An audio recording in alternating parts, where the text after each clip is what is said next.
Got it? Live streamed? Yep. Got it. Okay, we're setting back up. Beautiful. We are redirecting. Redirect.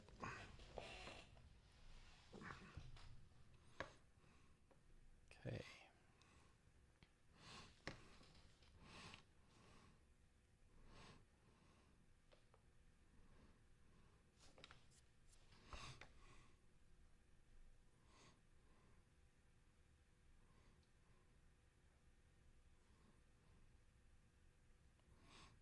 Okay, everything is coming back online. So as people join in, sorry we had a technical issue with the server that's streaming it out to all the different platforms. So we're resharing it out to everybody. So kind of hang tight with us just here for a minute, and we'll get everybody back into the rooms, and we'll hang. But the chat is still open, and you guys will be able to join there. So give us just a couple minutes. Thank you. But all cameras and audio are live. I'll play a little waiting room music.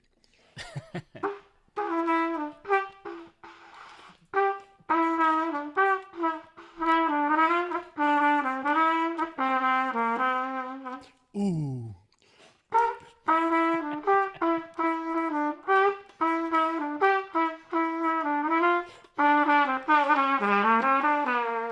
Ooh.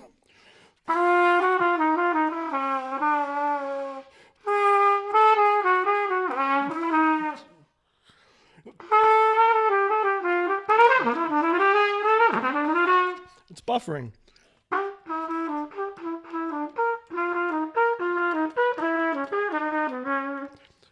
It's the acid trip girl from Ipanema. I gotta do something, you know. Oh, Yep. man. It's like, you know, that they always play smooth jazz. They play either bossa novas in a waiting room or smooth jazz. You notice that, Steven? Hey, man, what happened to your finger? Well, I know what happened to your finger, but, you know, I mean, looks like you have a reed cap on your finger. Yeah, I'm getting there. I got X-rays tomorrow morning, so. But They can X-ray your finger and your head, or just your finger? both, hopefully. Yeah. Okay. Yeah, both. Well, in that case, I gotta do a full body scan for myself, Yep. especially after a girl from Ipanema. Oh my god. Oh, man. All right, I'm sharing this out to everywhere. Let's try this again. Hey, we gotta make fun of it. Yeah, and I'm typing with a claw. Yeah, you're doing good there. Call you oh my god, dinosaur fans. Mm-hmm. Claw hands.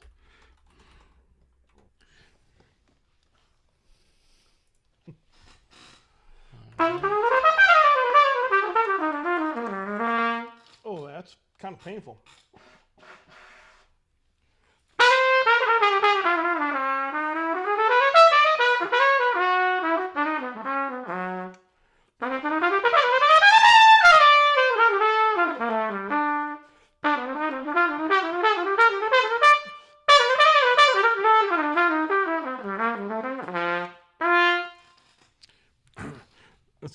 This stream is just me actually trying to play. It's gonna be a long stream because it's taking me a while to get my things going on today. Yep. Everybody kind of hanging out. We appreciate everybody coming along and back on. Sorry for the difficulties. It's very difficult. We're getting there. It's coming from YouTube, so unfortunately they won't get a notice that it's live on Facebook, which sucks. But so YouTube's the gremlin activator this time. it seems that way, yeah. Hey YouTube. Hey YouTube, you better get it together, huh? Hey, how you doing? Oh, Steven's gonna come over there with his claw and stick you right in the eye with his finger. Give you a little something in your eye. Put the brakes You ever on. have a sharp stick? You're gonna get a sharp finger in the eye.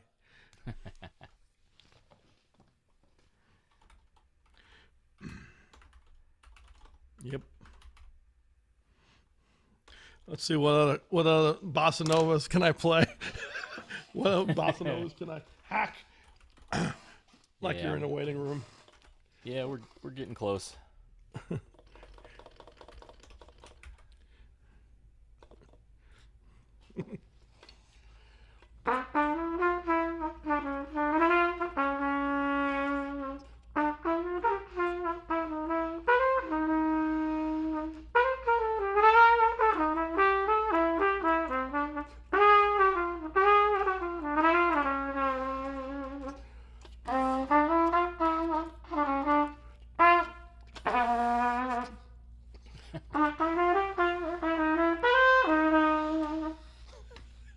Just like hacking it.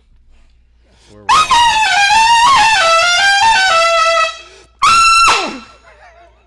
It's like play all quiet and then you just whack it.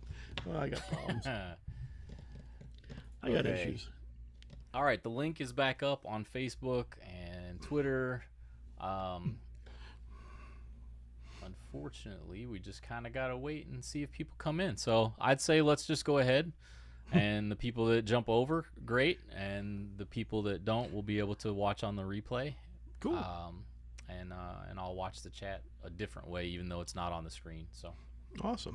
Well, thanks, Stephen, for kind of putting the Band-Aid on YouTube tonight. We had an internet gremlin named YouTube that not flagged, I just had an issue, but I appreciate you guys coming for the hang, and if it's a replay, we appreciate you guys coming. Episode 63 of the hang on Tuesday night. It was really because of daylight savings time. You know, Stephen, we should admit that, you know, it was daylight savings time. We just overslept. Exactly. Yeah, I've been asleep since Saturday at 2. Yeah, exactly. If you don't know my buddy, my co-host, Stephen Wright from Chicago, LaGrange, Illinois, there he is. He had a little injury on his finger, so don't think that he's wearing some type of special glove, but he's not. I was trying to save money by doing my own breaks, and now I'm going to spend it at the doctor's instead. Yeah, getting a new digit, getting a new finger. Hopefully that works out for you, man. I'm worried about you. You know? We're all good. I can't really complain because it's like everything that everybody goes through. It's like, oh, my poor finger. Oh, my finger. My uncle literally got ran over by a tractor a few weeks ago, and he had and he's up and walking already. So it's God like can't complain. No, you're toughing it through. So, like I said, we're on episode 63. Steven's kind of saving the stream. We have a gentleman that's been waiting in the waiting room now for probably an hour and a half. We have the great Ronnie Dee. He's going to join us. We're a wonderful singer, piano player, music producer, and writer, and studio owner. He does it all. So he's in the wings waiting to hang out with us. Your job as a fish head or a chat head in the stream is to shoot and say hello and ask us questions in the chat. This is a community thing that we've had here for a few years, and we want to keep it that way. So if you haven't been on our feeds and hangs, please join in and say hello and introduce yourself, and have any questions for me, Ronnie, or Steven. That would be great. That being said, I am going to bring Ronnie in sooner than later, just because I want to make up for lost time that he's been sitting around, and I want to talk some nice things about him. I met Ronnie close to 30 years ago, around 91, 92. A mutual friend of ours, a wonderful guitar player, Philip Fest. Great guitar player. I used to play with Phil's dad, Manfredo Fest, great Brazilian piano player. Phil was like, hey, I'm traveling with this band called Joey Dee and the Starlighters. Peppermint Twist. Joey Dee was the original, had the original tune Peppermint Twist back in the day, and he was touring with this band. And he goes, I'm playing with a saxophone player named Ronnie Dee. This guy's a maniac. You got to check him out. You know, not only is he a great saxophone player, but he's just a great musician, a singer, and you got to hang out with this guy. I think you guys would get along. So I remember going to a bar in Florida, in St. Pete, and the band then was called D-Force, and man, he was a force to be reckoned with. I showed up, I had no idea what to expect, and this guy was just on 10. Actually, he was on 12, from 0 to 10, but he was on 12. Musically, just killing. he just brought a whole different dynamic to the stage. And I was totally mesmerized with what he was doing then. I always remembered hanging out with him and playing. I actually played with him that night. That's going back 30 years ago. Fast forward about probably I'd say 22 years later, 23 years later, maybe 24 years later, 23 years later, I come back down to Florida, and buddy Mike MacArthur says to me, yeah, I'm working with a guy, you got to meet him, his name's Ronnie Dee. And it clicked. I'm like, yeah, I remember Ronnie from back in the day. Going to the studio, it was the same charismatic, talented freak show. The guy, just anything he touches, whether he's singing, playing, behind a board, producing music, writing music, the guy is just seriously intense, in a good way. So I've wanted him to be on the show for a while now, and we've had a couple conflicting in schedules. I will say before he gets on, thank you to his lovely wife Renee. Tonight's his 2nd year anniversary, and so we appreciate you coming on your anniversary. I'm going to buy you an anniversary present. It's going to be like chocolate or something. I don't know. But anyway, let's bring in my friend Ronnie Dee. Ronnie, what's up? You around? Oh, there he is. We're adding him in right now. Let's give him a second to join in. While Ronnie's joining in here, everybody that's watching on Facebook Live. Yeah! Right I miss you guys. What's up, man? How you doing? Good to have you, man. Sorry for the wait. It's good to be here. No, that's fine. Hold on 1 second, Carl. Hold on. Steven, what were you saying? I was letting everybody know on Facebook Live that we've unfortunately had an issue with Facebook, so we have a direct feed going on YouTube. I'm in space. So if you guys want to jump over onto YouTube, youtube.com/fishmusic, FISCH music, and the feed is live over there. Okay. Thanks everybody for joining, and we'll see you over there. I'm in cyberspace. Oh. What's going on there, fruitcake? Oh man, we're just living the life. We're the luckiest guys in the world. If anybody's out there, hey, it's my honor and pleasure to be here. Thanks for coming, bro. Are we on? Well, I know we're talking, so It's good to hang out with you. it's good. It's been a while, man. Even though you're like, I'm less than a mile. What's the funniest thing about this feed is Ronnie at his all access recording, which is probably the premier West Coast of Florida studio. It's the place to go, man. Thank you. It says it's music, video, and production. It says it right on the screen. It has it all. But it's the premier place, and Ronnie is a big proponent of the studio and a part owner in the place. But it's hysterical because it's less than a mile from my house. I could come over there. I know. I should just come over there, and we still Play a have no video. problem. Play a video. I'll be right there. Yeah, exactly. Oh my God, it's funny. So how you doing, man? What's going on? You keeping busy? Life treating you well? Yeah, the gigs are starting to come back. The post-pandemic gigs are back, and we're doing plenty of work here at the studio, producing artists, and doing everything we can. Awesome. I love to hear that, man. I know. I get in the studio once in a blue moon. We get to hang out and have some Indian food or some pizza and things like that, and we always have a great hang. And thank you for coming on your anniversary. Happy anniversary. My pleasure. Happy anniversary. Happy anniversary. My wife is totally cool, so I'm very thankful for that. That's why she's lasted this long with me. Awesome. That's great. Yeah, she's a sweetheart. Well, good, man. Well, good. So if you guys are new to the feed, if you haven't checked out the feed, please say hello on the chat with Steven and start asking some questions. I'm going to hit some things to kind of bring in a little history of Mr. Ronnie Dee tonight.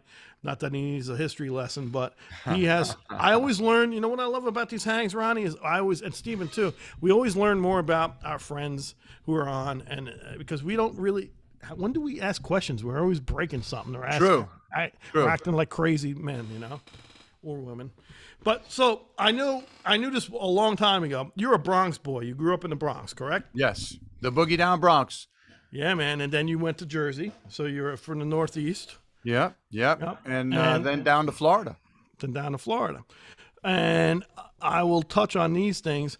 Your dad, obviously, if people are not hip to it, we'll talk about your dad. Because the reason I bring your dad up is I would assume, and correct me if I'm wrong, that he was a big influence on you, on your upbringing, or maybe not. I know. No, absolutely. I grew up a fantasy life, and I got to go on the road with my dad in the summers as a little kid and see which is music Joey from D and the Starlighters. Yeah, Joey D and the Starlighters. Peppermint Twist, which is the original. I mean, that was the gold record, right? That was the single. Yes, had the gold record and had a couple of movies, had a couple other top 10 hits, and I got to see music right up close. You know, we carried the B3 and helped my brother set up his B3 and Leslie, and we went on the road like the Partridge Family in the summers when I was little.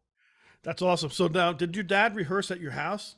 Was that something Yes, always in the garage. In the garage. The garage was always a rehearsal space unless it was too hot or too cold. Yep. But otherwise, yes, always rehearsed at the house. And as a real little kid, I got in trouble for taking the pillow out of the kick drum to go watch TV in the other room. That's it. Okay. So I could see that. And that makes sense at the studio, too, because I see you taking a lot of pillows out of things. I'm kidding you. That's right. That's me. But when you were seeing your dad in his element in the garage, because I grew up the same way. My dad he didn't have a top 10 single. He was a jazz trumpet player, but all the guys would be playing. Now I just want to be like my dad. What was there a particular time, or do you remember a catalyst in your head? Like, I want to do that. I want to sing, or was a saxophone coming to your life? How did the whole thing kind of come about? It was the saxophone. He had his Selmer Mark VI alto saxophone. 930,712 was the serial number. Wow. And he got it with his record deal money, 1961 from Manny's. He still got the original. Music. Yeah, 48th Street in Manhattan. He still got the original bill of sale, which is in the bathroom here at the studio. I'll show you next time. But he would air that thing out. So in the bedroom, next to the closet, in his bedroom, would be that horn with the case open. Oh, wow. And it was always, don't touch it. Don't take it out of there. Just leave it, which I did. But that made me want it so much more. Wow. So now he would do the rehearsals in the garage, and that horn would sit in the stand. Yeah. So when I became old enough to walk over to it and the mouthpiece was at my face height, I remember asking him, can I just play the Roller Coaster Free Ride song with you, which they were doing Edgar Winter Free Ride in some. Yeah, because he always had to do some covers. And at that time in the 1970s, it wasn't cool to be him. So he was like in Holiday Inn circuit bands. Oh, wow. Okay. You know, he didn't even play a song really. He played, top 40. The circuit band, yeah. Which we all did. We all did those circuit bands. Hey, got to work. So, but long story longer, I asked him if I could play Free Ride. And all I did was just squeak. And I didn't even touch the horn. I just held on to the mouthpiece. But that's how tall I was. And that's when I decided I'm going to try to be like my dad and play saxophone. See, now I didn't know that. And I know you a long time. So I love it. I knew it had to be about your dad. I love that, man. That's totally cool. It's always about, your upbringing. I firmly believe that. So go ahead. Now I joined school band. Yep. And he got me a real mouthpiece for my horn.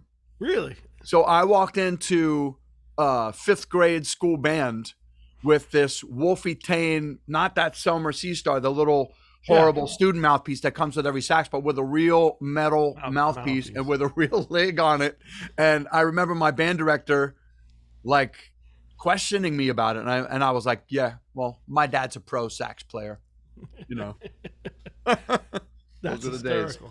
Well, so now you're playing you're in elementary and junior high and high school. You're playing saxophone. What lit the fire for the vocal thing? Because you're a great saxophone player, but what's amazing to me too is, man, I've heard you cover so many different vocal genres. It's kind of scary. Thanks. Bro. So what brought that? How'd that come about? When did that come about? The first song I remember singing was "Saturday in the Park" by Chicago, and my mom telling everybody, hey, my kid's got it. My kid's got it. Go ahead, sing it for him. Sing it for him. So that was like a party trick. I might have been 6 or 7. So it was really, wow. It's around the same time then. So I liked to sing, and I knew I liked to sing. Now, my grandparents were vaudeville So they had no gigs, so they would do the old act at every family get together. Wow. You know, any party that in the family, my grandparents would break out, you know, in song and do their routines. Wow. My mother would sing the third part. My sister Jamie would sing the tenor part, but an octave higher because she was a little girl. Yep. And I wanted to sing with them. So I would try to find a weird harmony without my sister hitting, that's my note. And she'd give me a smack. So I had to find all the, you know, I was the sus guy and the 9, 11, 13 guy in the barbershop harmonies. Catching all the cool, the great colorful notes on the chord. I tried. And awesome. Mike MacArthur, co-owner of the studio, is doing Bye Bye Blackbird, which was one of the tunes my grandparents did, which that one gets me. So anyway, I knew I liked singing. I had no balls to do it. So my sister Jamie finally convinced me in 1986 in Beaumont, Texas, in a Holiday Inn lounge in the summer to come up and sing one song, the last song of the last set. The only people in there were the bartenders and my mother. And I got up and sang the last song. On a Starlighters gig? Yes, on a Joey Dee and the Starlighters gig. Really? Yeah, so because how it would work is a band set, Joey Dee show, band set, Joey Dee show, and band set to close out the night. Okay. And I sang the high harmony on Giving It Up For Your Love by Delbert McClinton. Really? And I knew that I was going to be on stage. That was it. I have arrived in Beaumont, Texas. Wow, man. So Jamie, that you still, I mean, I see her on all your videos. I got to meet her a few times. I mean, so she was very, she supported you also, as well as your dad. And it's a great segue because I know how close you are with your mom. You know, God rest her soul. And she was, when I met you, she was actually your manager at that point. Yeah, the momager. The momager, that's right. Yeah. So obviously your mom was very influential in your upbringing. Obviously it's your mom, but so talk to me about the momager and touring with that going from the Starlighters, because you guys were busy. I remember back in the 90s. Yeah. I mean, you guys were always busy, and you traveled quite a bit. So how did you bridge that gap, and how was having your mom in your life taking care? That's got to be a beautiful thing. It was awesome. Like I said earlier, I grew up like a fantasy childhood. I got to be in my parents' band. I started when I was 14. Wow. And she bought me the parachute pants and the Sergio Valente shirt, like this. Nice. Did you have a members only jacket too? I had a members only jacket and I had Capizio shoes. Come on now. Were you the last member? I was. Yeah, I was. No, I was Guido all the way. You were Guido with the Capizio. I have my little cross earring and the whole thing, a little peach fuzz. Yeah. But yeah, we did 200 and something dates a year. In 1985, 1986, which was when I started going pro, so to speak. And then my mom had a meeting at school. So now let me get this straight. I don't really totally have to go to school all the time if there's a gig, which was pretty awesome. Wow. And I still got decent grades, not the greatest at times, but so that's important for the kids watching, because a lot of kids watch. So you pulled out of school, but I'm sure if you failed, your mom would have smacked you in the head. Right? Oh, big time. And my dad too. Yeah. They would have canceled. That was cancel culture, the OG cancel culture back then. Yeah, man. You know, but we toured and I got to learn. And how it was with my dad is he would give me a cassette tape, 90-minute tape, and say, learn this tape. And when you have this tape down, you could play saxophone on stage with us. Wow. Because I started just singing background. Okay. I graduated to having my own song, one song in the show. But then they got all the promo done. There's pictures, all this. It was like, well, you got to have the brother and sister now. It's a family thing. My sister Jamie and me were in it. Sure. And sometimes my brother Joey. Oh, cool. So in any case, I learned the tape. And the only songs I was allowed to play in the band that summer, that would have been the summer of 85. Okay. I started in 84. Summer of 85, I got to be a sax player. I played Hip to Be Square. Hugh Lewis, yeah. I played Just a Gigolo because David Lee Roth came out with it. We were talking about Diamond David Lee Roth before. Yep. Which was the Louis Prima, or Of course, yeah. But, Diamond Dave, had the second rendition of that. Yeah, and that was huge at the time. So most people didn't realize my dad was doing a cover. They thought it was a David Lee Roth song. Wow. And so you're playing the Sam Butera thing on that? Yeah, old Sam Butera. And my dad had his sax too, so it was double saxes. Oh, cool. And we did. You were playing tenor, or you playing alto at that time? I did tenor. He did alto. There it is. Okay. And In the Mood. Okay. Yep. So that was it for a few months. And then I graduated to doing the King Curtis solos on the Coasters. There you go. Songs and the Respect solo. Yeah. Those are some of the first solos they let me play. So R&B and the whole, again, you're playing King Curtis. Yeah. Junior Walker. I finally ended up doing What Does It Take and Shotgun. Well, my dad will say to this day, and if you have him on here, he's a riot. He will be on. I'd love to have him on. I should have both you guys on. I'd be scared with both of you guys on. I would just take a back seat. He's Joey D. I'm the kid. But he'll look at me now and say, when you first started, you sucked so bad. You were so lucky I let you be in the band. And then he goes, I went like this a lot. And he find me a lot. He would do the James Brown, hold up to 5. Say, man, your dad's waving to you. He loves you. I said, no, that meant $5. No kidding. If the top button wasn't buttoned, if the ponytail wasn't slicked back enough, because we all had long hair, I was not allowed to wear eyeliner. I was not allowed to wear my cowboy boots with the spurs on them. No more rock and roll. Yeah, you were rocking and rolling. We were bow ties, 50s backup band. Wow. Awesome. Well, we did a lot of those Richard Nader shows as a backup band. Really? Yeah, because, they saw my dad had a pretty hot band. Yeah. And, we got a lot of cool gigs. But toured with my dad. So I don't mean to lead you, but I just want to go from you're touring with your dad. Now your mom's your manager. Momager, yes. You're going to go into Joey. You're leaving Joey D, and you're doing D-Force. Was that the first band?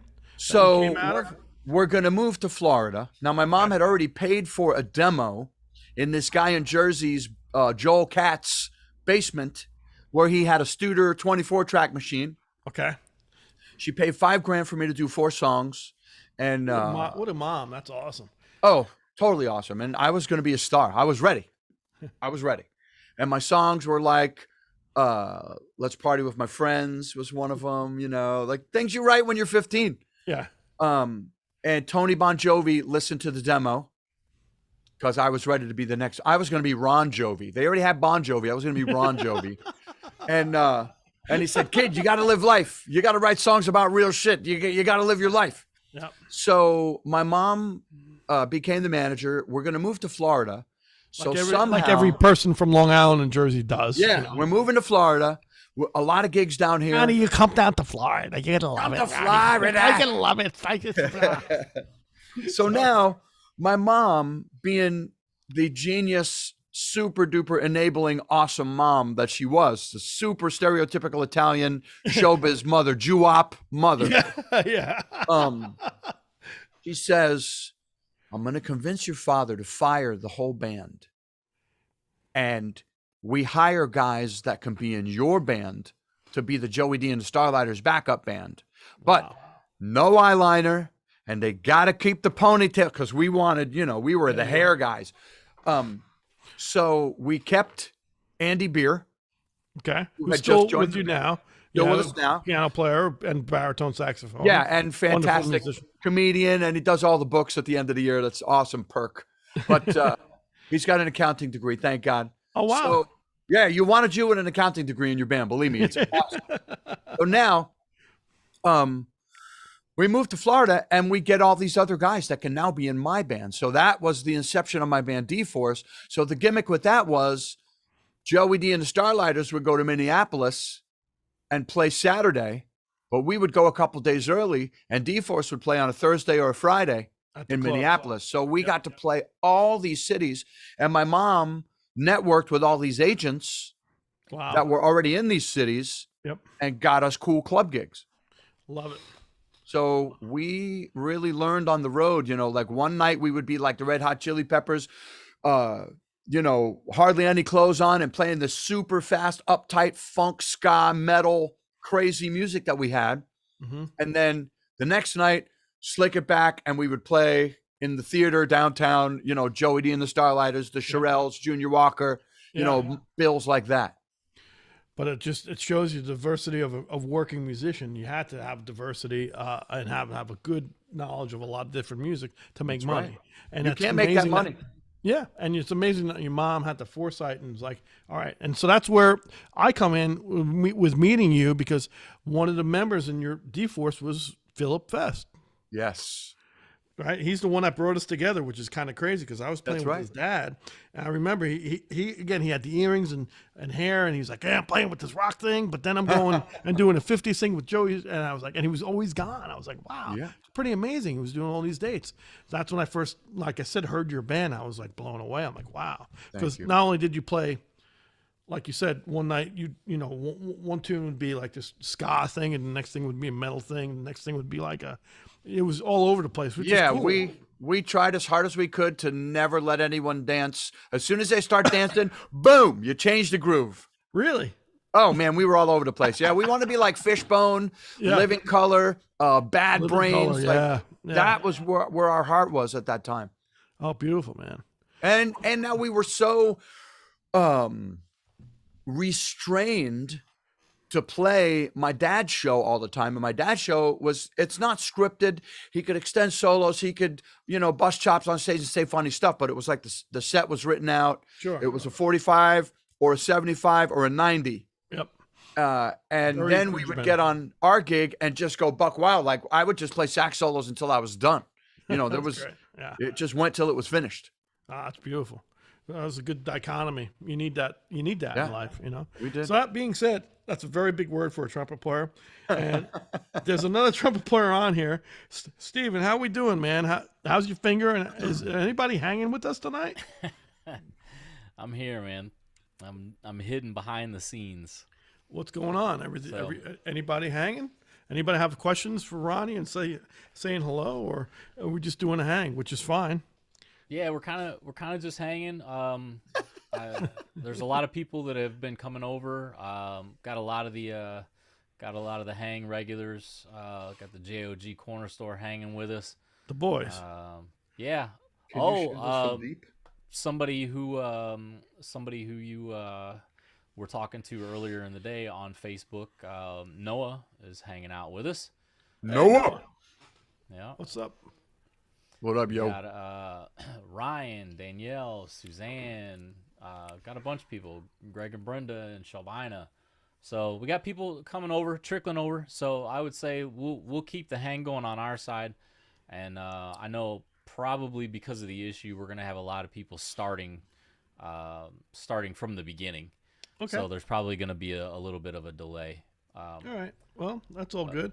So I'd like to say hello to Shelbina and say hello to those people. And Noah is he is our Stephen. You have a great name for him. He's the official fish head. Yeah, yeah. He's the president of the Tuesday night hang. Yep. And not only is it the president, I heard he sat in last week. Mike Del Judas with Big Shot, who's our piano. He plays piano, guitar, and sings. Ronnie, you know him. You got to meet Michael.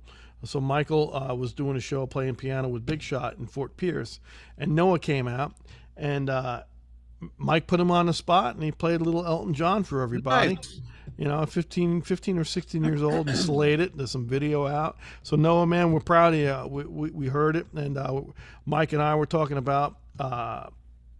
You know, just your whole scene coming out, and I'm glad that you're doing it. Keep it up, man. You're doing a good job, and I'm glad everybody's here. Sorry for the technical glitches. Hey, that's how it goes. Hey, turn it up. We're gonna continue with Ronnie's trajectory here. So D-Force, that band. How long did you have D-Force for? Was it a while? It was a while, yeah, from '89. Until 94. Okay. We made 3 records. We didn't get the record deal. We got a nice management and production deal, though. We had a lockout in the power station in New York City for 2 weeks. Cool. Made a nice record with a Grammy-winning producer. Nice. And I At the And power then- station. How do you go wrong with that, right? Oh man, yeah, that was a great gig in there. Would you say that was the first time you had a big time producer and a name studio that you're like, or did you have other instances prior to that you had great producers? And the reason I ask this question is, if people don't notice, Ronnie is probably one of the prominent producers in Florida in general, or I would say the Southeast. This guy can put together a 30-second commercial spot. I'd be remiss to say, and I'm sorry I didn't say this earlier, Ronnie also did all the video editing for we released a track, 2 months ago, A Wonderful World, and Ronnie did all the video editing for that. But you're a super producer, man. Anything you pick up, I know you brought singer-songwriters in. I've heard a lot of stuff that you bring in. So my question is, was that your first thing at the power station? Because I would think that's crazy. I mean, that's No, it wasn't. Right? We made a record on our 4-track. We made a record on our 8-track. We got with producers though. Did someone actually? No, just us on our own. Okay, yeah. And so then that was kind of lots of demos. Then we sure. went into American Music Works here in St. Petersburg, Florida, Okay. with the co-owner of All Access, Doug Johnston, at the time, who was an engineer there. What year was this? This is 90. Wait a minute. Wait. So Doug was back. He was still. He didn't move to D.C. He was living here. Correct. He was living here still. Which is still another story we have to talk about. So That is nuts. So that's how you know Doug in 1990. Yes. Holy Yes. mackerel! Who's So- the co-owner of All Access Recording? Wow. Okay. So we made this record with Doug. My mother was the producer, but just by sheer force of will and wisdom, she's like, "Don't worry, I know how you guys can make a record. You've done enough demos. You just be there when I tell you." And we were like, "Cool," But Doug ended up being sort of a producer too, because just of the wisdom that he was laying on us. I mean, we listened to a lot of the stuff he advised us on. Wow. I love that. After we made that record, we then stole a record. How do you like that? That's a good. I always knew your fingers were a little No, sticky. well, so I can't name names because all these people are still around the Tampa Bay scene. But Sure. once upon a time, there was a recording studio, and a rehearsal studio attached to it, and perhaps the recording studio guy locked his door with 3 padlocks and went on vacation to travel the world for 3 months. This guy was going to be gone. Wow. Now, we were all good friends and had all been in there doing sessions and everything, and it was just in the room right next door to where we rehearsed. Yeah. So maybe we took the door off the hinges and didn't open any of the padlocks. No, and you had would a never do recording- that. And had a recording session in there when we were all 20 years old. Why would no? You would never do that. But then after that, it was from that demo, and what Doug did is how we got the management and production interest to go into the power station. Wow. So now you're My mom brokered as the manager. That's amazing. So you have the Doug Johnson thing, the studio thing. You're at the power station. So now you have a big time producer. Yes. Do you remember? Was it the same type of kinetic feeling like when you were in your garage with your father? I know I want to play saxophone. Was there something in your soul or head that said, "Wow, I kind of like this guy how he's producing things"? Was that it? Because I know you have an interest for it. Did that had spark it? Wasn't it at spark? Is my question. It sparked. Rewind all the way back to the basement in the Bronx, where my mother got me a 4-track. She got me a Yamaha drum machine. I don't recall I think it was a DX something or another, but that's when that part of it started. And I had a digital delay pedal, a Boss digital delay pedal. I had which one went on too. everything. Yeah, it was The great. little reddish burgundy shape color one. Yep. So going in with this super producer guy who had just he produced the Spin Doctors. Oh wow. And he had just won the Grammy, and the next thing he was working on was us. And I loved every second of it while it was happening. And we were just so enamored by this guy's credentials, and he was personable, and he was funny, and he did all the jokes with us, and busted balls like we did. I mean, it was cool. Yeah. But he slowly but surely started taking all of the weird, crazy parts out of our songs.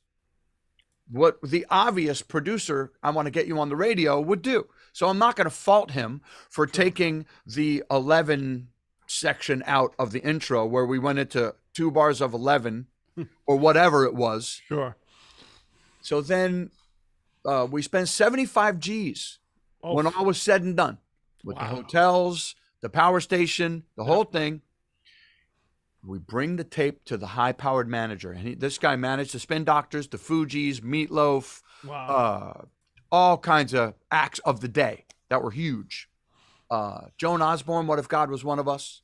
Did he also do the hot dog? Did he do the hot dog and the sausage too, next to Meatloaf? I'm sorry. Yes. God rest Meatloaf's soul. I'm sorry. Hey, I'm such an ass. Mashed potatoes. Hey, mashed potato. So he plays this demo. Okay. For the manager, and I wasn't going to be a total jerk and go, man, you're cutting my song to shreds. Yeah. You're taking all the stuff that we want to battle the Chili Peppers with this. We can't battle the Chili Peppers with this. Sure. So the manager guy listens to it, and he looks right up at the producer, who shall remain nameless, and he says, Frankie, hey, Frank, this ain't what I saw at CBGB's. And that was it. Done. That was it.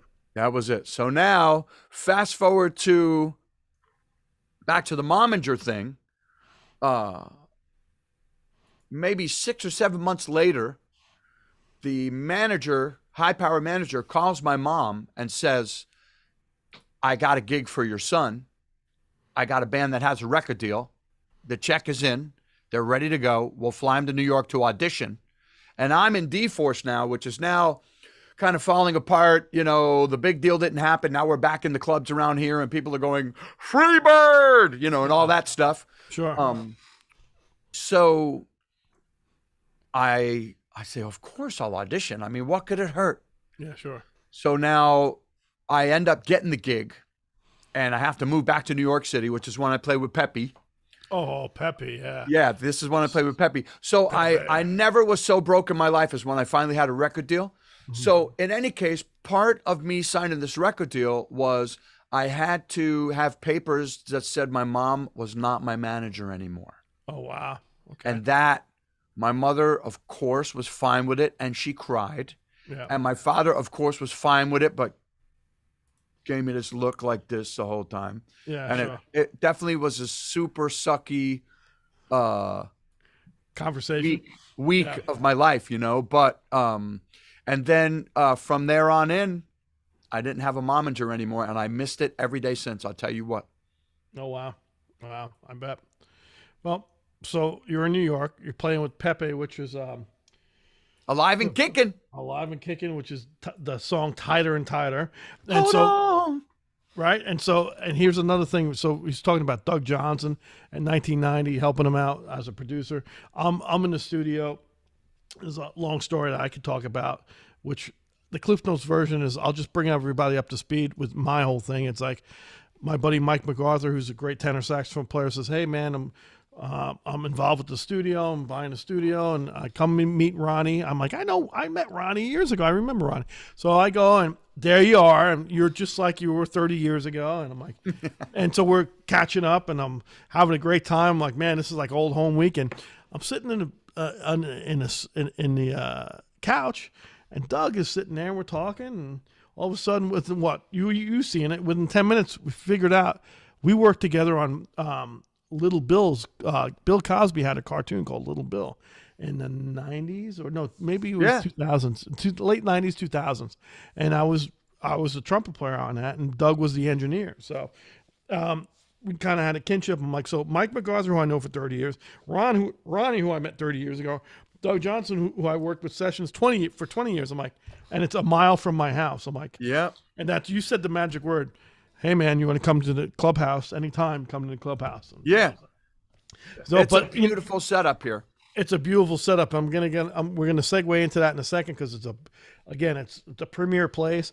But what's amazing is we keep on dropping names. Even today, we dropped a name. So Pepe was a great singer with Alive and Kickin'. He had a tune called Tighter and Tighter. I played in his band when I needed money for years, and it was a great. He played club dates and all these clubs and stuff. And so I'm in the studio one day and I see a picture of Pepe, and it's his mass card. Yes. And I knew he passed away. It was just recently. And I said to Doug, what, you know Pepe? He goes, no, it's Ronnie's friend. So that's when we put together that we both play with Pepe, and it's kind of crazy. And then your cousin I know from back in the day. And my sister said, I remember that kid, the kid with the black hair played trumpet. So my sister came and sang Pat Benatar with you guys. Jamie did. Yeah, so if a short Pepe. Yeah. Italian chick came and sang Pat Benatar, it was my sister. That's hysterical. Yeah. Wow. Holy crap. That's hysterical. Yeah. So she was in New York at that time too, then, obviously. Yes. Wow. That's funny. So it's always about family and friends. That being said, talking about family and friends, there's a black and white thing of family and friends over here with Steven. Steven, are you alive? How's your finger? You gonna poke Ronnie in the head with this finger or what? I'm here, man. Poke him. I'm here. I promise. Hey, I wish I could tell you that there was a lack of problems here, but luckily you guys are good to go. Everybody's hanging out with you. Cool. We had a couple people asking questions, which we can get to, but yeah, I'm just basically using the duct tape and the string to keep it together. How you doing?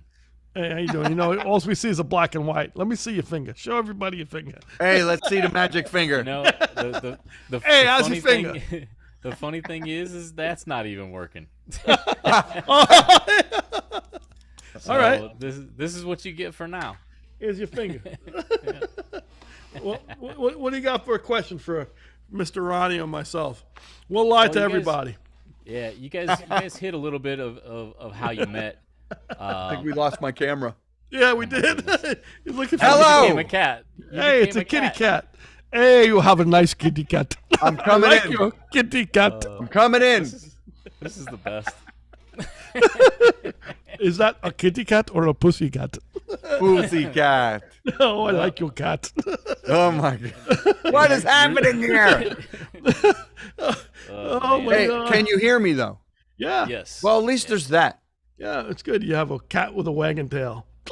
We have a whole technical crew here that's all going crazy right now to get that camera back on. Okay. Well, So, that being said, let's. You look good. You look good on TV, Carl. Oh, thanks. You. I'm big enough. You know, I got a big head. I got a big body. It's filling up the screen nice. So. Oh man, you can't make it up. For my next act, let's get a question.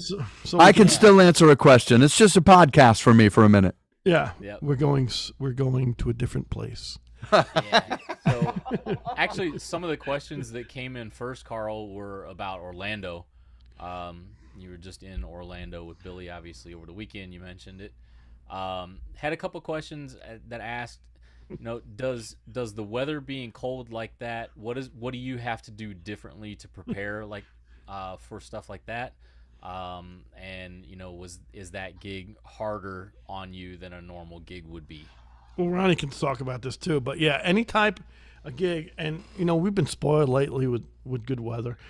I got a barrage of texts and emails that day. Even my neighbors were coming over asking me, are you guys going to play? It's going to rain. I'm like, in 16 years of being on Billy's band, I remember having 2 rain delays. We never canceled, ever.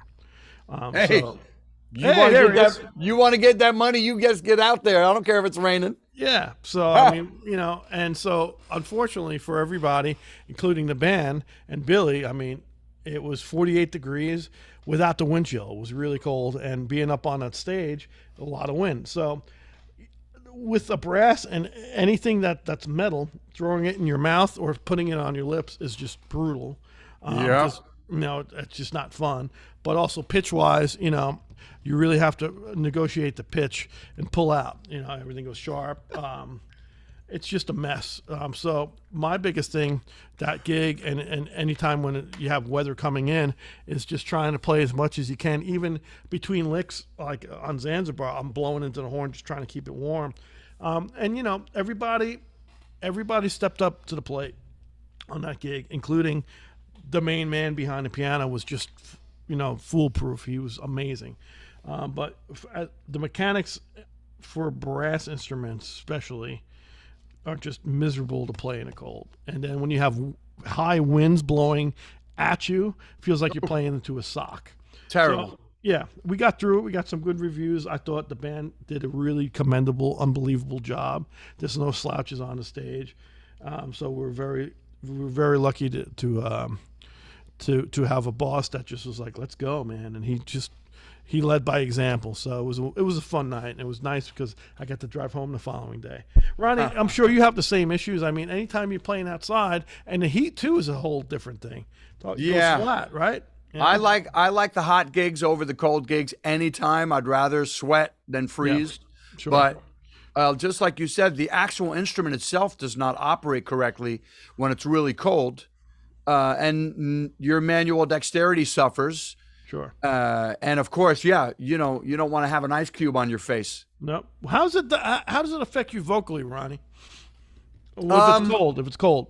Yeah, the wind is the only thing that gets me going in a different direction and makes me have to try harder. But hot or cold, I could do what I got to do. I do prefer the hot gigs. Sure. And you know, also we have kudos to our crew because, you know, they gave Chuck, our drummer, he had a little heater. We all, Nice. believe it or not, we had hand warmers. You know, Nice. so we're all trying to put hand warmers on our hands just to get fingers going. So everybody was, you know, privy to, like, hey, let's try to make this as best we can. But it was, you know, hey, what's amazing, forget about the band, forget about Billy. It's the people in the high stands. You know, close to 40,000 people came out, and you look at people and it's cold out and they're singing Billy Joel songs. Yeah. It's better. I mean, Yeah. it's better than that. It's The amazing. ultimate compliment. So we're only as good as our fans, and we have wonderful fans, and it was very apparent that night. So hopefully that answers those questions. Thank you. Yeah. Thank you. Yep. Thank you. Hello. Talk about the guy. Had another question that actually refers to we see that Ronnie is at the studio tonight, and you guys kind of started to mention about what brought you to the studio, Carl. But you know, we've got a couple questions kind of asking, you know, what is it that makes you choose a specific place to record? Well, I'll say my question, and then I'm going to set up Ronnie, and then he can go run with the ball because there's a lot of questions within this question. For me, it's just being comfortable, being able to not worry about the time, not worrying about it. Hey, I have a 6-hour thing. I get a whole bunch of music out. Having a very, very, very creative outlet where there's not someone over you all the time. Hey, man, you got to get this done. Blah blah blah. To the point is, I have a record that was in the can 2.5 years, and I haven't finished it yet. You know, it's finished, but I got to mix. And so talk about me being lackadaisical, but it's such they created between Mike MacArthur, Doug Johnson building the place, and Ronnie overseeing the whole thing. They created a space that is just, it's comfortable. It sounds amazing. As a horn player, you want to play in a room that just has your best interest in your sound, and that main room, I mean the side room, what comes out of the bell is a direct representation that comes into the microphone. And then also, you're only as good as your engineer, and Doug is, I think, probably one of the top 10 engineers in the country, the way I feel about it. He makes it happen. So, you know, I'm going to pose the same question to Ronnie, but for you, I'm jumping around a little bit because I want to still talk about some of your bands, but how did this thing, you know, you're a writer, you're a producer, you have records out, you know, how did this whole thing come up with all access recording, and what drew you to it? I imagine you were going and recording your own music, but I'll let you answer this question. What made it for you, and how did it happen? So I had, for the longest time, only had a home studio, and that's all I wanted. I was done. I can do all this at my house, totally fine. If I need to do drums outside, and I'll bring the drums home and do everything. Like so many people have the laptop in the spare bedroom. Sure. But no matter what you record at your house, it's a home recording. It's a demo. It could sound great, and then you look at, Billie Eilish, she recorded it in her bedroom. They mixed that thing in a zillion-dollar facility. Don't ever think different. They didn't mix it in that bedroom. So I had the honor of being a voice and piano and saxophone teacher. And lo and behold, my old friend Mike MacArthur brought his daughter to be one of my students. Really? Yes, Sydney. I love Sydney. Oh, me too. It was fantastic. So that rekindled our friendship in a different way. I wasn't just a funny dude around town musician and we were saxophone brothers. It became I was teaching his kid. And on behalf of all the parents out there, I mean, you know how precious your kid is. You're not just going to put him with anybody. So especially with you with that ugly shirt. I get scared if I come to your house. Hey, you got trees on your shirt? What are you growing? Fruit? I'm kidding. Thank you.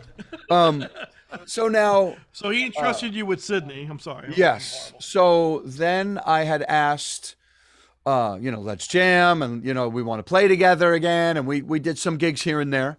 Yeah. So then Doug had got this studio up and running from where he worked at Q Recording in Washington, D.C. Yep. They told Doug, hey, you should set up a satellite in Florida. Yep. So right around that time, Mike brought some people out to one of my shows that are very good friends of his, and they are patrons of the arts, shall we say. Yes. And they kind of all offered me some sort of a deal, almost like a record deal. Like, well, what would you want to do? And I said, I don't know, go out to lunch or something. I didn't understand what they were even saying. Mm-hmm. And Mike's like, no, you have dreams. What are your dreams? Really? What is it? I was like, wow, it would be to get that studio to the next level even. So that's how the studio, so now Mike. But you were working in a studio before that. You knew Doug. Doug had I knew Doug. It was called and Q South. The place was called Q South, right? Yes, and I had produced bands in other studios and always had a home studio.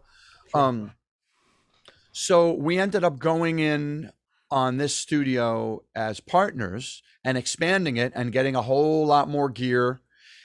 We took the place next door, so it's 3,000 plus square feet now. Yep.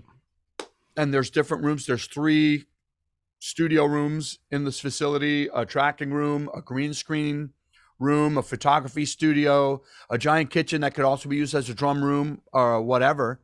And so having, I guess the big picture is having my own studio to be able to make my music that I wanted to make. I can't escape that. As much as I love being a producer and a video editor and all this, I still can't go to sleep sometimes at night because my brain, I'm just writing songs and I'm writing lyrics down while I'm sitting on the toilet, Carl. Yeah. Wow. And so creative cat. Dream come true is to have this gear. It's analog, it's digital, it's got the Pro Tools, there's all kinds of great guitar amps, and it now has become a hub for creative hotbed in the Tampa Bay, Florida area, and kind of now in the Southeast. Like I said the other day, the grassroots have started to get deeper into the ground, and the grass is growing. Yeah, it's blossoming really good. So I have one record that's ready to go. It's mastered today, thank you. And we already started on the next record. We just produced some songs for a up-and-coming country band named Soul Circus Cowboys that are doing real well. They're past 1 million views on their songs, on their videos. Rob Allen is the singer-songwriter guy. We just did his record here. So we've been working a lot, and the more I produce stuff, the more I'm reminded, to get back to your question, is why I even wanted to be in the studio, because I like helping people. I like creating. I like helping people to achieve their artistic dreams. And I'm not going to beat around the bush. It helps me achieve my artistic dreams. Sure. Being involved. I mean, being involved on your song and watching you record your songs, breathtaking. Well, you've been very instrumental in being a proponent of moving that forward too. And, you know, all the Maynard stuff we have coming up and all the Ted I stuff, you've been nothing but great, you and Lamangelo and Doug. So thank you for that, man. It's incredible. I mean, your project, it's what my son calls extra. Nothing can just be regular. Everything's got to be extra. So your project is not only brilliant music with brilliant performances, sounding like a timeless, three-dimensional piece of art. It's not like, oh, he made it in a studio. It's not even that. There's art. You get carried away by the spell and the spirit. And on top of that, the whole concept of T.Ë.T.I. It's ridiculous. I mean, you're teaching people about stuff. So yeah, you have so many levels to what you do. It's so inspiring to all of us. Thank you, man. You know, I don't remember a lot sometimes, but when I do remember things, they mean a lot to me. Now, I'll never forget. So it was August 2 years ago. We were in a studio recording T.Ë.T.I. live. We did 2-day tracking. And I'll never forget. You were there, and you came right up to the microphone, my horns in my hands. You said, you looked at me. I started like, he's going to start shit with me. I know. You never know. He goes, this is your time. This is what you're going to record for your legacy. Yeah. I'm like, huh? And I was like, what are you, boy? You know me, I'm a wise ass, and you're a wise ass too. I'm like, huh? He goes, no, this is your legacy. This is what you're going to record. Yeah. And it's going to be on, it's going to be in there forever. It's going to outlive us. This music will outlive us. Stuck with me. I'm like, legacy? I'm like, I don't think that way. I'm just like, let's get the music out. So for me, it was the legacy of the forefathers before that. But you said something that was interesting. It's like, this is your take on it. Yeah. And I was like, wow. And you understood the whole concept. Oh, man. People don't understand that. And so, not just with me, I see people who are coming in. That wonderful girl, her record just came out. You had me play on her record. Zoe's awesome. I love her. Yeah. You know, you've done it with countless people at this place, which is, that's saying a lot, especially now because everybody can record in their bedroom. Yeah. But they can't get the experience of a studio and people with ears who have been doing it for 30 plus years. So yes, you know, that's right. And that was a hell of a blessing that was bestowed on that girl. Her name is Zoe Sky. Check her record out. We did it here. Carl plays on it. We produce it right here at All Access Recording. She came in as a 15-year-old super gifted songwriter. This girl could pull her acoustic guitar out or her ukulele and sing her song to you. And, you wouldn't say, oh, that's cute. You would go, my heart is broken. Yeah. The girl is the real deal. And Carl came in and, man, you made it like an orchestral piece. Oh, thanks, man. Yeah, beautiful. No, you were the mastermind of the whole thing. It was very interesting. Now, I've seen it with a lot of people that you've had in there. Mike does the same thing. Doug does the same thing. And now you have Peter in there, which is another thing. Peter T.Ë.T. Is that Peter pronounced? Peter T.Ì.T. Yes. I'm thinking about he's a sneaker cleat. Sorry. Yeah, no, I'm sure, and I'm sure he's heard them all at this point. Yeah. Kicked my ass, Peter. Yeah, no, Peter's all right. Pete's our boy. Pete now is the guitar player and one of the principal songwriters of the band called Candlebox, who had giant mega platinum hits in the late 90s. Yep. And he comes from that whole Seattle scene. And he is a great songwriter, guitar player, producer, mixer. So he's working in the other room now. So we got some firepower in this place. Not only firepower, but then you have a green screen room that we did a lot of things for One Wonderful World, which is my single off T.Ë.T.I, the first single we came out with. And a lot of that, I'd say quite a bit is done in the green screen and throughout the studio, which is your vision. And so talk to me about, which I thought between you, Mike, and Doug was a very great idea, having a green screen. Talk to me a little about that too. That's really interesting. So we had a storage room over there. And we were thinking about, let's put a mastering room in. But at the time, my band had just started shooting a video for my song Juicy. which is the Superstars now, which is again, that's why I'm jumping around, but I'm going to go in the lineage. But yeah, so it was a great video. Which the Ronnie's new band is, well, it's not new anymore, but it's new. There we go. Compared to D-Force, it's a lot newer. Yeah, check us out. We're called Ronnie Dee and the Superstars. Killer. And I appreciate that. Juicy. Killer. So we've rented a green screen room, and it cost me $400 for 4 hours. And we showed up to this place, and it was this guy's photography studio. And in one corner, he had painted green, and he had some lights hanging, because green screen, you got to light it a certain way.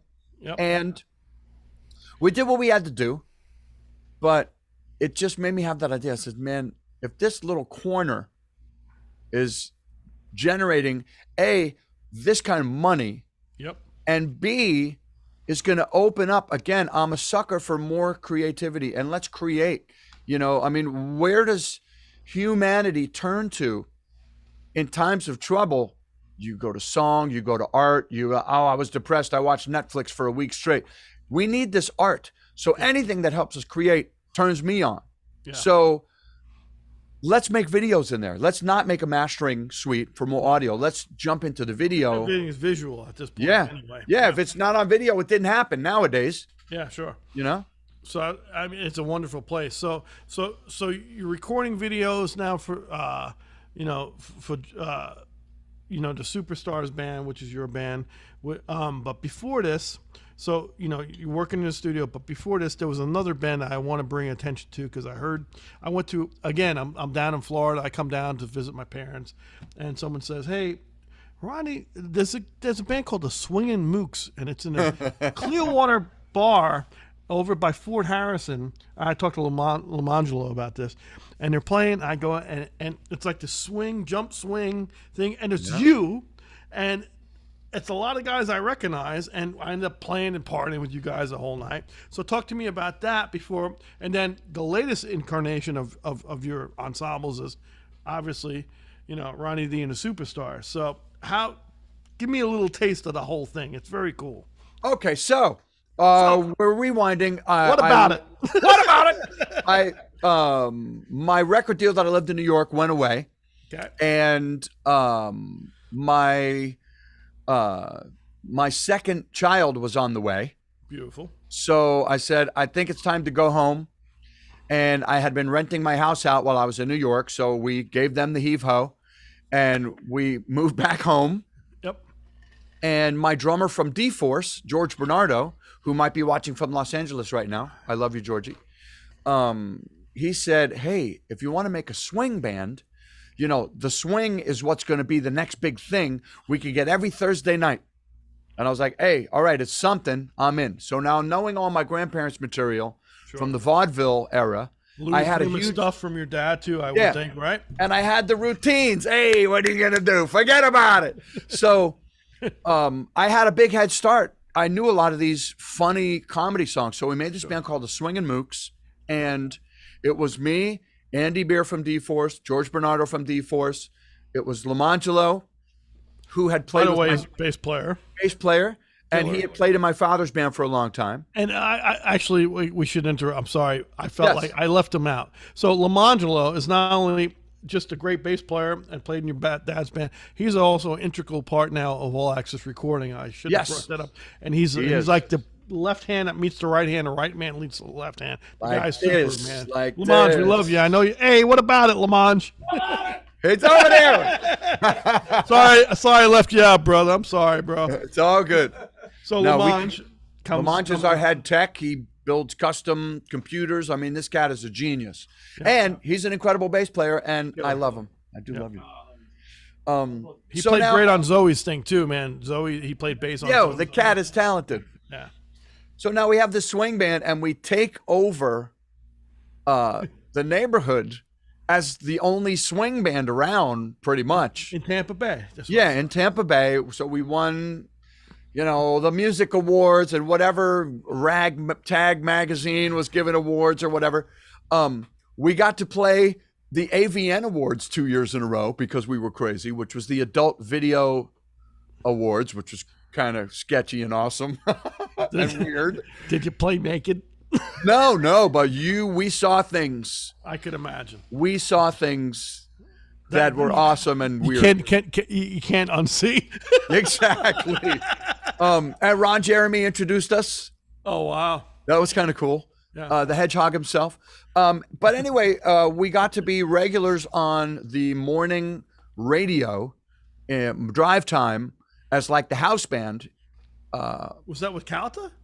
No, that is the guy that was on the radio before Calta. I don't even want to say his name. Okay. Oh, I know who you're talking about. But I would say Mike Calta. Yeah, Mike Calta, our good friend. He came out and saw us first and brought us to this radio show. He was the producer of it. Really? So it was the Calta hookup from way back. Yeah. And it was all because you had to take a shower with something, right? Yes. Yeah. All because we played a Pearl Jam song. We played Even Flow as a swing tune. Really? Yeah, and then he's a Pearl Jam head. And so Calta was the producer of the show. And Yes. then Calta got the show after the guy lost Correct. his mind. Correct. I didn't know that. So we had a pretty high profile around town, and then subsequently the Southeast, Brian Setzer come to town. We were the opening band. Hootie and the Blowfish. We opened for them. Wow. That was weird. Yeah. That was weird. We cool. opened for Rob Zombie. Funny enough, we mentioned Rob Zombie already. We opened up for Kid Rock. Oh, cool. Everybody was kind of pissed at us for getting all those cool gigs. All the real rock bands were like, what the hell are they opening for? But we got the gig. That's cool. And They so told us at Disney, we went and played this giant swing club in Disney, like right after we opened for Brian Setzer. And they were like, nah, you're too funny. And we didn't get asked back to Disney. Really? Wow. It's okay. Well, The House of the Mouse. Okay, so I love this dialogue, and again, I'm learning a lot, especially about the lineage and how everything comes together. But I can't leave the fish heads out. Steven, Fish heads. How's your finger, and how's our friends? Hey, my finger is still attached to the splint at least. Poke Ronnie in the eye with it, will you? Yeah, I will, and I'm working. Hey, how you doing? Hey. Let's see if I got some magic here. Oh, hey! Oh, Show everybody your finger. Look at there. Hey! Oh, it's over here now. Man. Ouch. Yeah, man, we got some questions here. Brian Rice just chimed in, says hello to everybody. Brian. We've mentioned Mike MacArthur a couple times. He says Sydney just walked in the room, saw the two of you on the screen, and said, "Uh-oh, that's trouble." We love you, Mike. I'll see you tomorrow night. We'll be hanging tomorrow, Mike and I, and maybe Ronnie if he's good. Yeah. Had a couple questions. Hey, by the way, Ronnie, did it just rain at your studio? Because did you hear the raindrops on your roof? Yes, I'm hearing it. It's crazy, man. I hear it now. Yep. Oh, yeah, it's coming down. Cats and Oh, dogs. you guys are getting it. Yeah. Cats Nice. and dogs. Cats. So, we did have a couple questions for you guys. Arr. Little bit of randomness here. If you guys had to pick an instrument other than your main instrument, what would it be and why? Ronnie, show him your blue instrument that you're playing earlier, because you're a wizard on this instrument, bro. You are. Thank you. This way, I'm going to set you up because this guy. All right, I'm ready. He's like, if you pull up an encyclopedia and pull up this instrument, there's a picture of him. He is the king of this instrument. Nobody plays it better. I got to stretch. Stretch him out. Do your thing. There's no pressure. No pressure at all.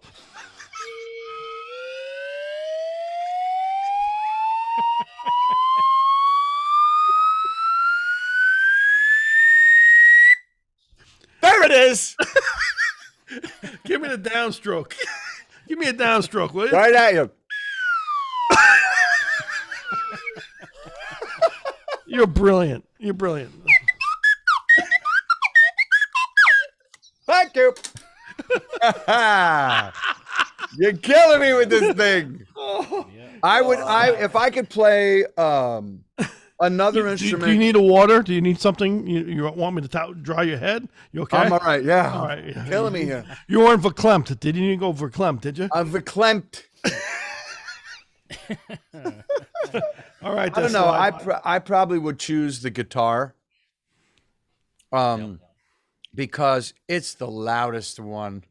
I mean, we're acoustic. Now, Carl, you got me beat. You can play super loud on the trumpet just by virtue of what the instrument is, how it works. Saxophone does not go as loud as the trumpet, and certainly does not go as loud as the guitar through the big stacks and everything. Sure. Well, that's interesting. So it's a guitar. My thing, I started on it and I broke every drum head. I tried to play drums. And, man. In my basement, my dad had the studio where everybody came and played in his band, and I would always go gravitate to the drums. And I was about playing hard, and I was a kid. I broke drum heads all the time, so that was the end of it.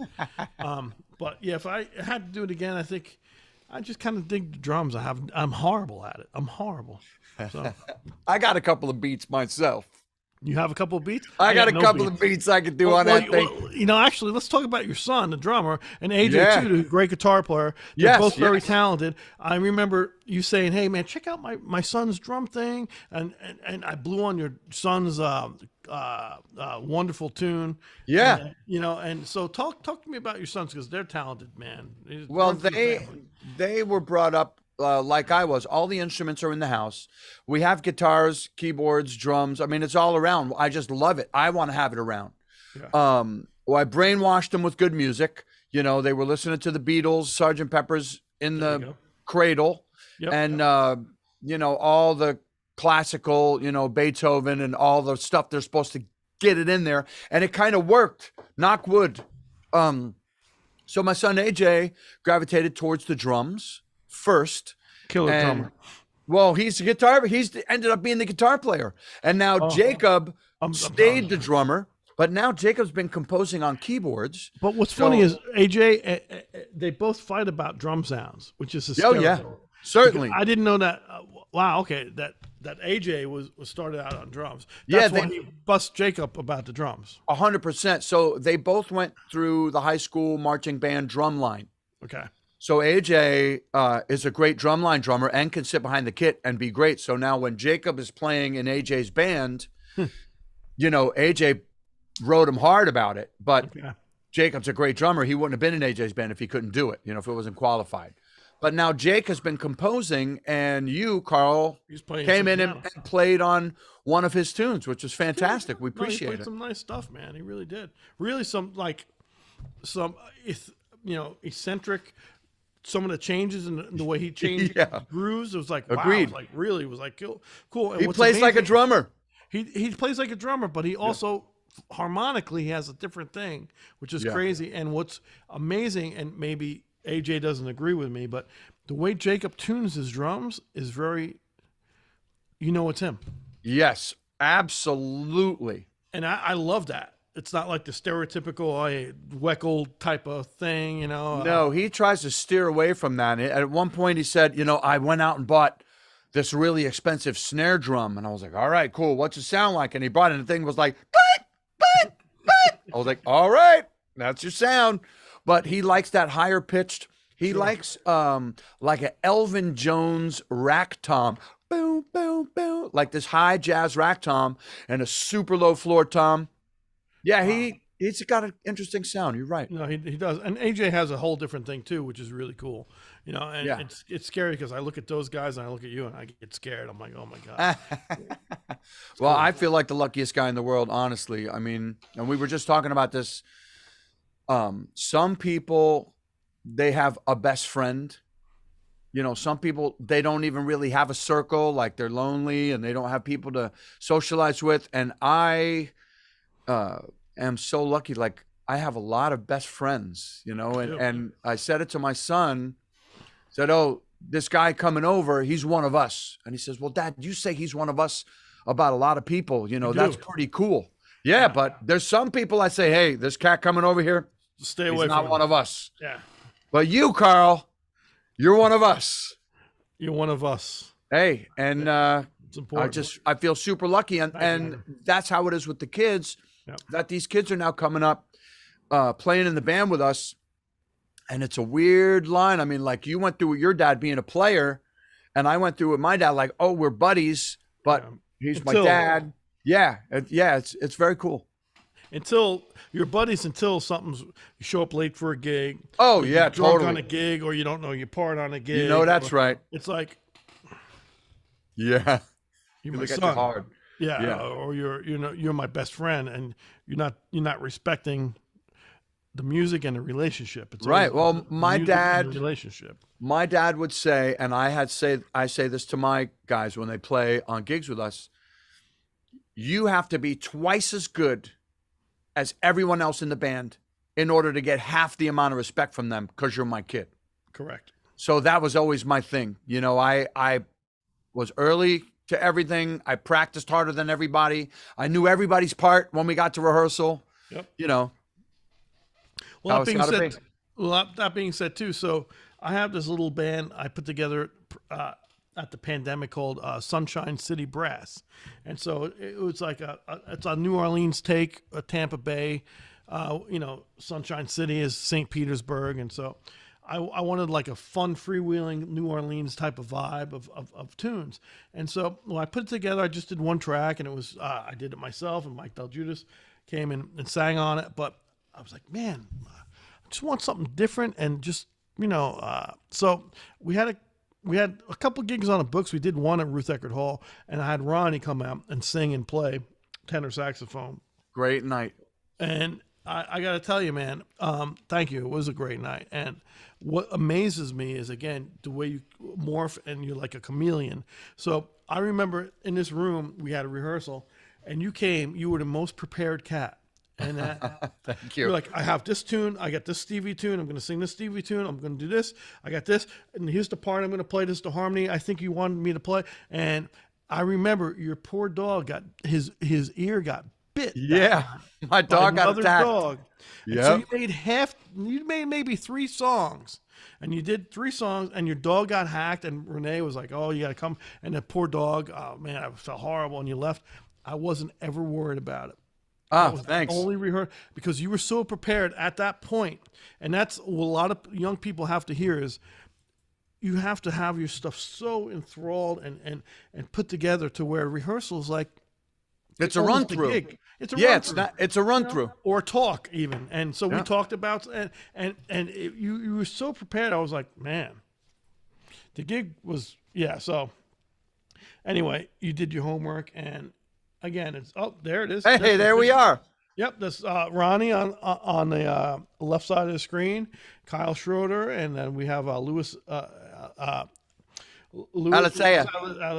Antonio Aliceo. I always mess his name up, and then of course Elias Elias Tona on bass and piano. Yeah, that's a fun gig, and we've had a few other gigs, but the pandemic got in the way, so we had to cancel many gigs. But we hope to do more of them. So, well, I'm ready to get back into Sunshine City, man. That was a great night. I had a lot of fun. Oh, you're a great guest artist because you came and sang, and you played, and so hopefully we can do that again, man. I hope so. So, Steven, what else is going on? You have any more pictures or any questions? Because I know we're getting thunderstorms and we're running on a long time here, but I want to hang as much as we can and hang out with our friends here on the chat. I did have a couple other pictures. I mean, now that I kind of had to figure out how to share them with this janky way of doing things, but I had a couple other questions come in for you guys since we're at the studio. We had a couple questions about your preferences to digital plugins or outboard gear. Oh. How do you balance the new to the old? What do you prefer? If somebody comes in that wants to use a bunch of plugins, but you guys are comfortable using certain things, what do you do? What's your take on that? Show them your rack right there on your left side. Hey, show them your rack. Let's see your rack. There's the rack. Look at that. And we got this console, which is the Trident 80B console.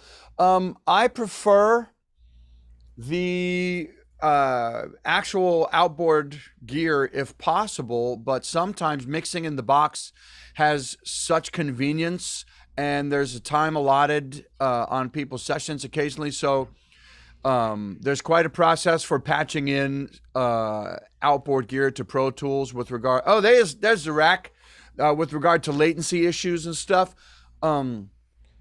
So there's also some plugins that sound just as good. You can't deny it. We've A/B'd it. We've had to the nth degree. Guess which one this is. Guess which one that is. Oh, that's outboard. Nope, that's a plugin. So what I would say is certain plugins to me sound like plugins, but there's other plugins that it's just making a natural piece of music. You know, if all of a sudden I'm feeling like there's effects going on or whatever, it means there's probably a lower caliber of plugin, and I'd rather use better ones. But yeah, and for the people who don't know the difference, we're talking about an analog piece of gear is what Stephen was showing. It's actually a piece of gear. It's a metal piece that has all these sounds in it, whether it be reverb, compression, EQ. It can have a million different things, delay, or what he's talking about is as far as a plug-in. So I'm sorry, did I mess it up already? It's a virtual. Yeah, outboard gear is so the virtual thing would be the plug-in. So it's correct. It's on your computer screen. It's one click and okay, you have a plug-in and it's your compression chamber or correct your reverb chamber. And some of them like Ronnie says, it sounds like a plug-in. Yeah, it just sounds fake. I prefer the actual outboard gear. If you plug drums into this console right here, it's old school. Yeah, it's an analog console. It just sounds better, even though it's getting to the digital domain. Just having it follow that analog signal path, it just generates warmth and harmonics that wouldn't otherwise be there, and it's a subliminal, comforting sound. The warmth is what gets me every time. Yes. Hey, there's the room we're in. Yep, that's a great shot. Thanks. So and you can also see, and I could talk a little bit about this too because I'm an ass with this. So you have you have 4 speakers. You have 2 black ones and 2 purple ones. The small ones and the purple ones. The black ones are warm. They're fuzzy. They have this great thing for horns. It's a very analog sound. It's just a warm, comforting mixing sound. Yes. Now when I'm tannoys. mixing, the old tannoys, I just love them. They're awesome. So now when you go to the purple speakers, when we're mixing down, they're unforgiving. They give out all the frequencies that you're like, oh my God, does that really sound They're that way? super audiophile speakers, and if you can make it sound good on those purple speakers, it'll sound good anywhere. They're Jones brothers, if I remember correctly. Jones Scanlon. I'm sorry, Jones Scanlon. So Wayne Jones, the fantastic bass player, also makes great speakers in his spare time. Amazing. And it's great because you have totally opposite speakers, and it's great to A/B things. Certainly. And so now also what Ronnie was talking about for the people who are not studio heads is you have this analog console, which is old sliders. It's a manual thing that you're dealing with, but it's going into the digital realm, which is amazing because now you can put folders together and you can be more organized and have smaller storage as far as space goes for memory. But it's amazing the kinship between the two that they have, which a lot of studios don't have. It's either an analog console or it's a digital console. Yeah, it's the best of both worlds. And then the mic selection. We got nice microphones. We got the Coles. You got nice mics. Hey, you. We got ribbon mics just for you, Carl. You do, the Coles and that Royer, the two the Royers and the ribbon, man. It's killing. If you're anywhere in the Southeast, you need to go there. And come on. Project. Let us microscope every measure of your music to make sure every bar of music is what it's supposed to be. That's what we do. That being said, so I'm sure there's a couple other questions because I know we got geeked out on the gear. I love it. Hey, what do you got? Hey. Got all kinds of stuff, but we were talking a little bit since we're hanging out at the studio here.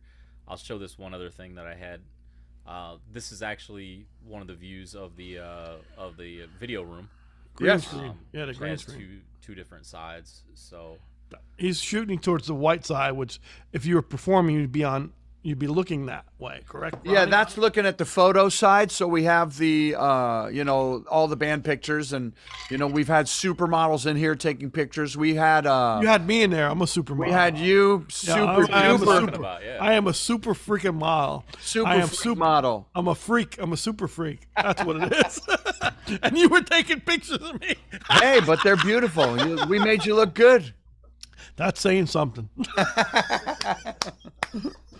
Sorry, you can't take the Long Island out of me. I'm sorry. Hey, what are you gonna do? Go ahead. Go ahead.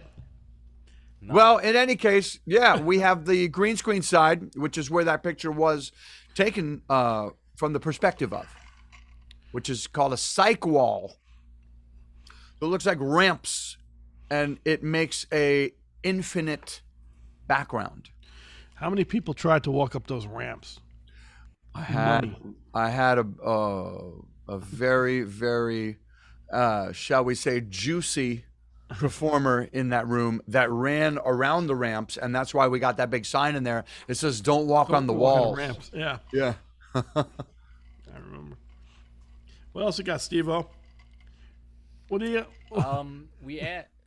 Go ahead. What was that movie called? Badfinger. Hey, Badfinger, what do you got? That's gonna stick. I hate that. I make the graphic. Yeah. Yeah, right. Thanks. Yep. And I will ignore it. But we had Brian is asking, Ronnie, did you ever get saxophone lessons from your dad? Oh, totally. Totally. I had some great saxophone teachers, and I had mentioned earlier, my dad would give me a tape and say, learn this tape. So every few months I would have a 90-minute tape to learn. It wasn't even songs we would do on the gig. It was just songs he wanted me to know. And if I had problems, he would show me literally note for note how to play it. He also taught me how to learn songs. So we would slow the record down so I could hear what it was, and then we would speed the record back up so I could play it in the right key. We would do, exercises where he would say, well, learn how to sing the whole solo first, and then sing it to me. Wow. Which, Hand Clapping by Red Prysock was one of the, it took me probably 6 months to learn how to play this tune, but he had me able to scat the whole tune first. Cool. I had a great saxophone teacher named T.Ë.T.I from around here, God rest his soul. He was a sweetheart. I loved him. Yes, and he taught me so much, not only about saxophone, but about music, about creativity, about perspective. I had no idea And about you studied with Tim. I had no clue. yeah, he taught me a lot. And then I asked him to be in the band. So he was the 6th Swing and Mook. Or Really? the 7th, yeah. So That's who invited me to the freaking place in Clearwater. there you go. There It was you George go. Allgaier. Oh, Remember, that God guy. rest his- It was George Allgaier, Yeah, Tim, Yes. and myself came that night, and it was bad. There was a lot of alcoholic beverages that night. Yes, I remember that night because I was I want to say it was Club Moore. That sounds right. In Yeah. Clearwater, yeah. Yep. But T.Ë.T.I ended up being in the band, and Okay. then I Wonderful cat. had to switch roles from being the buddy, we would carouse all Student. together, and then yeah. the student guy, and now I'm the band leader, so I would say, don't swing on this tune. There is a 0 swing factor. This is a straight. And Play he would some- go, sir. Yes, sir. Sir. Yes, sir. Like that. Yes, I sir. miss that. I miss that guy. But that was quite a learning experience, being able to be in the band with my teacher. Wow. That's beautiful. I didn't know that. There's another guy we have in common. I had no clue. Yep. Tim-Ë.T.I.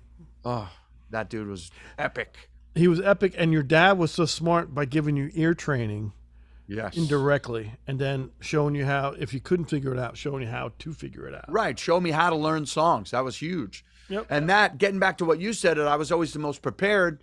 I had to be because how it worked in my dad's band was my mom would run the rehearsal.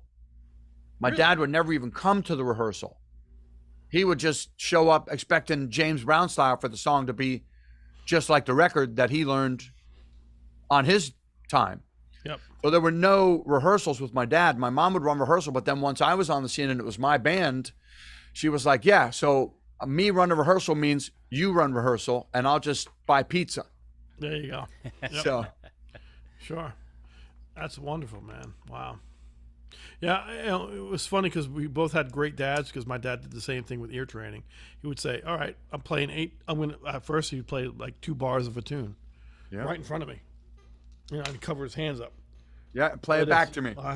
And then 4 bars and 8 bars. And so now to the point, it's hysterical. I know so many tunes. I don't remember even the names of them because I just hear them. It's scary. I'm like, I don't know. I show up on gigs. Do you ever the band will start a tune and you don't know, like it'll happen to me. I don't know what the words are. I don't know what the first verse is. And it just comes out. It just happens. It's kind of crazy. I had to talk with Mike MacArthur about this the other day.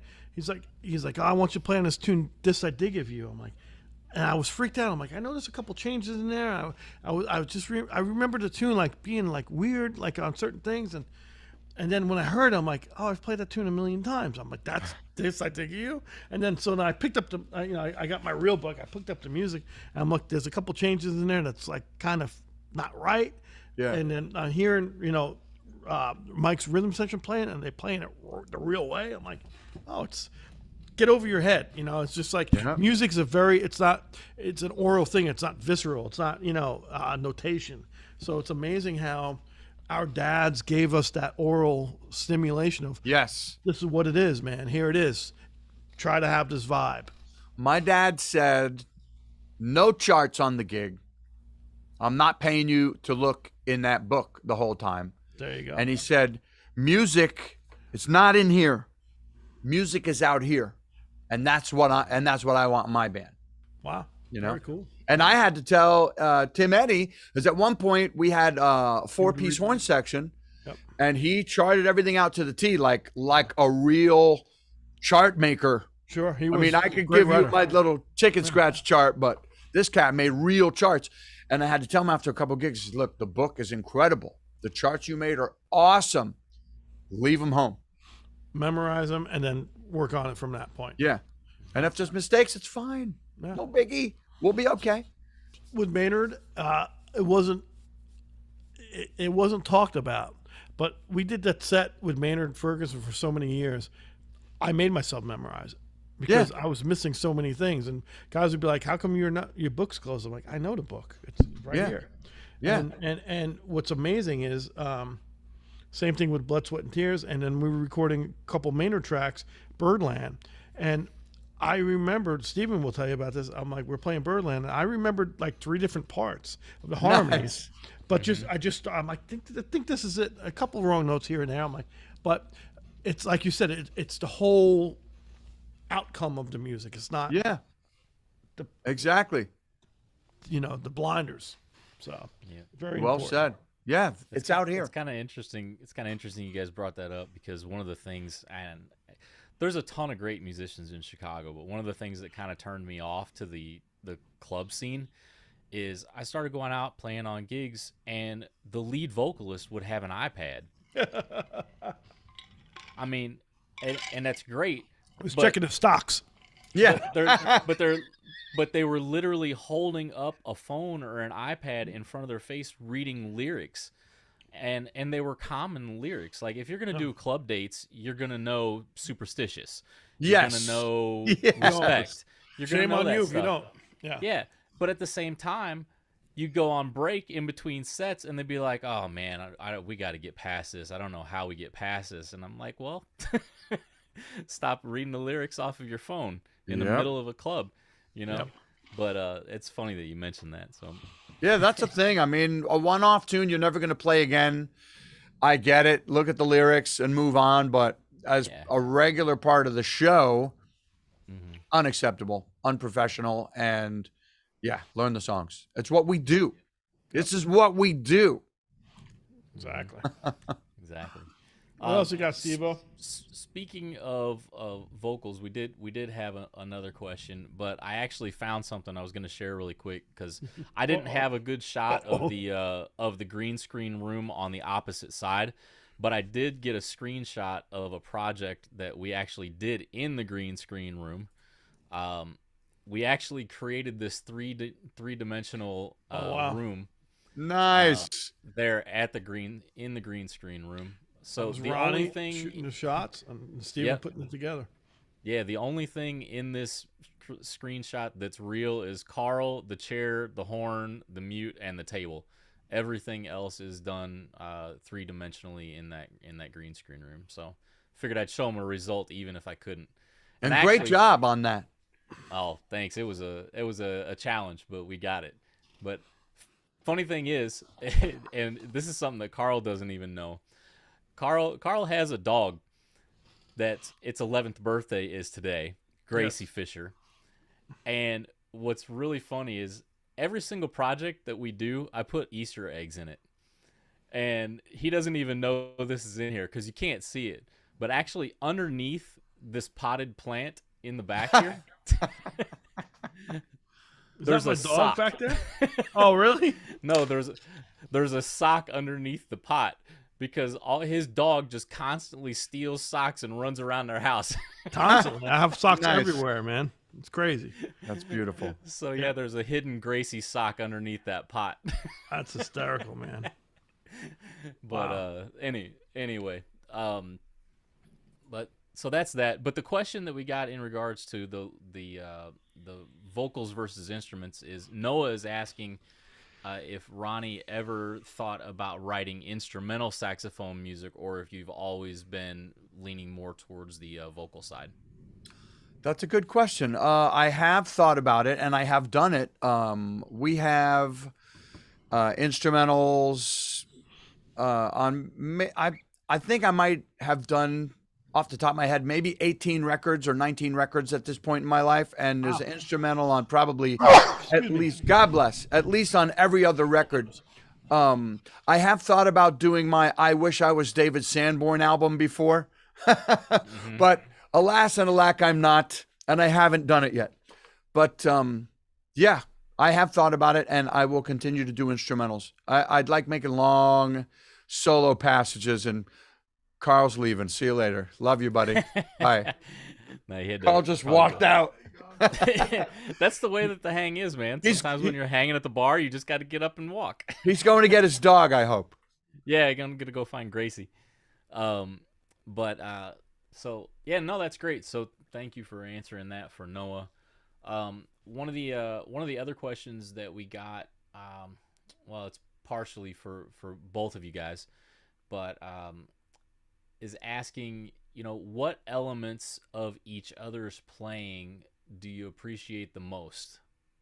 Oh, wow. I could say that easy. I mean, hearing Carl play over the changes is astounding. I've heard guys play super fast. I've heard guys play super high notes. I mean, all that is awesome and it's impressive. I've heard guys play super soul-searing melodies that make you want to cry. It's nice legato melodies. And Carl does all that stuff. But the thing that impresses me the most and that I try to glean, good word there, that I try to glean from Carl's playing is his ability to play over top of the changes and play these common themes, but somehow they fit to all the changes. And this cat can play a note here and there that if I got caught playing that same note, they would say, you just blew a wrong note. But this cat makes it work somehow. I don't know how he does it. So thank you, man. I can play with changes. I can play to the changes and in a moderately convincing manner. I mean, I realize my lane in saxophone playing is not over giant steps chords. I mean, that would throw me. I could do it, but I would sound like a guy that was trying as hard as he could. That's where Carl has this, there's an X factor there. He's got that magical, iconic, timeless thing where, and you're back now, thank God. He could play over the changes. It's a thing. And for the musicians out there, you know, like let's say we're playing a tune like A Train, and I'm improving. I sound like I'm in each key because that's what I'm used to practicing. I do all my arpeggios and all the keys, and I can do all the scales and all the keys and all the riffs and all the keys. I'm playing in each key as these changes fly by, or I just stay in the root key. But Carl just weaves his way in and out of these changes. I don't think you're even thinking about it. You're not playing the trumpet. You're just playing music. Oh, thank you, man. It's a beautiful thing. It's communicating on the highest level. It's not playing an instrument. You're just in this spiritual communication zone. Thank you. So that is what I can, hopefully one day when I grow up, no, stop. Stay in the woodshed, I'll be able to play over the changes instead of to the changes. Well, you know what? My whole thing is you play through the changes. You know. Okay, so give me a lesson. I want it. No, it's not the lesson. It's funny you say over the changes because I love that saying too. It's amazing, but it's funny because like when I look at changes, like the other day I was looking at like last night I was looking at a couple tunes and looking at changes. And like when I look at changes, I play like I'm looking at changes. Right. And then when I finally find out like the form of everything, then I can say, oh, okay, I can kind of negotiate this key center, but still have thematic conversation and dialogue with myself in a way and with the band. So that's important. But I will go on saying that's all great. And I love what Ronnie says, but it's what I love about Ronnie's playing. What you hear with Ronnie is his soul. He's a soulful cat. Comes out of King Curtis. Comes out of the guys he talked about, Louis Prima. Talks all those guys that he talked about. It's something that you can't learn. You can show a guy a blues scale. You can show him, you're going to play a little bit flutter tongue on it. No, when Ronnie is just playing and not thinking, it's the same thing that you said about me with not thinking. Ronnie is just a soulful cat, and you can't teach soul. And that's a very important thing. So you can, if you want to learn how to play in changes, I mean, there's a million schools to do that, and you'll sound like you're playing changes. Yeah. But you cannot teach, and you notice because you taught a lot of guys singing and you cannot teach the soul factor of it. And the soul factor is something you just can't put your finger on. So if you have soul and you can play changes at the same time, then it's just a license to. Look at that! What up? It's a license. It's a license to make it rain. Meaning, that you'll be able to work in any genre. Hey, you're playing you're going to play a classical thing. Okay, well, European classical music, you have to play a certain way. It's very. But a lot of guys look at that and it's like, okay, do you have the dexterity and the technique to do it? Yes, you have that. So you show up with your A game of your technical dexterity on an instrument to get that passage out, hopefully. Next day you might be playing an R&B King Curtis thing where you have to be very convincing on this particular solo, and it has to have that vibe. And the next day you might be playing giant steps, and the next day, so being able to switch hit is, I think, very important for the young player to think about of playing different genres of music. Certainly. Ronnie mentioned the Beatles. He mentioned King Curtis. He mentioned Tower of Power. A lot of different bands. It's very important to have this music ingrained in your body, so you can try to emulate it. Whatever. I'm going on a tangent. Sorry. No, I think that's all good too, because I think I'm gonna say something that may not go over well. But in check, please. Here we go. Yeah. In today's day and age, with technology the way it is, if you want to learn something and you don't, it's on you. Yeah, true. It really you got it all on YouTube right there. Yeah, I mean, yes, it's different to hear somebody play it live, and you'll never have a replacement for that. But if you don't have that opportunity, I mean, for anything, it doesn't have to be just music. I mean, look, I go through probably 5 productivity books every week. I go through listening to this person. Yeah, I go through. I learned how to change my brakes on YouTube. Look what happened. Yeah. I broke my bad finger. But the fact is that you killing can me. do it, and you can try, and you can learn those things, like those concepts that you guys are talking about. You know, Certainly. So, But I'm gonna, Steven. So you picked up something that I'm gonna talk about. Nat Adderley, which is Cannonball Adderley's brother. Oh, Dick is. yeah. So you can learn all that, and this is totally coming out of Nat now. You can learn all that shit. Yeah, learn all that shit. But you gotta live it. mm-hmm. You know that's right. And that's the soul that I can't teach that Ronnie has. That's the soul that you have with the bad finger changing brakes, laughing at yourself, and making this whole freaking webcast work by making things happen. Those That's are right. the things that you can't learn, that you have to live. You have You to live gotta- those experiences. You right? get it through the battles there, Stevie Wonderfinger.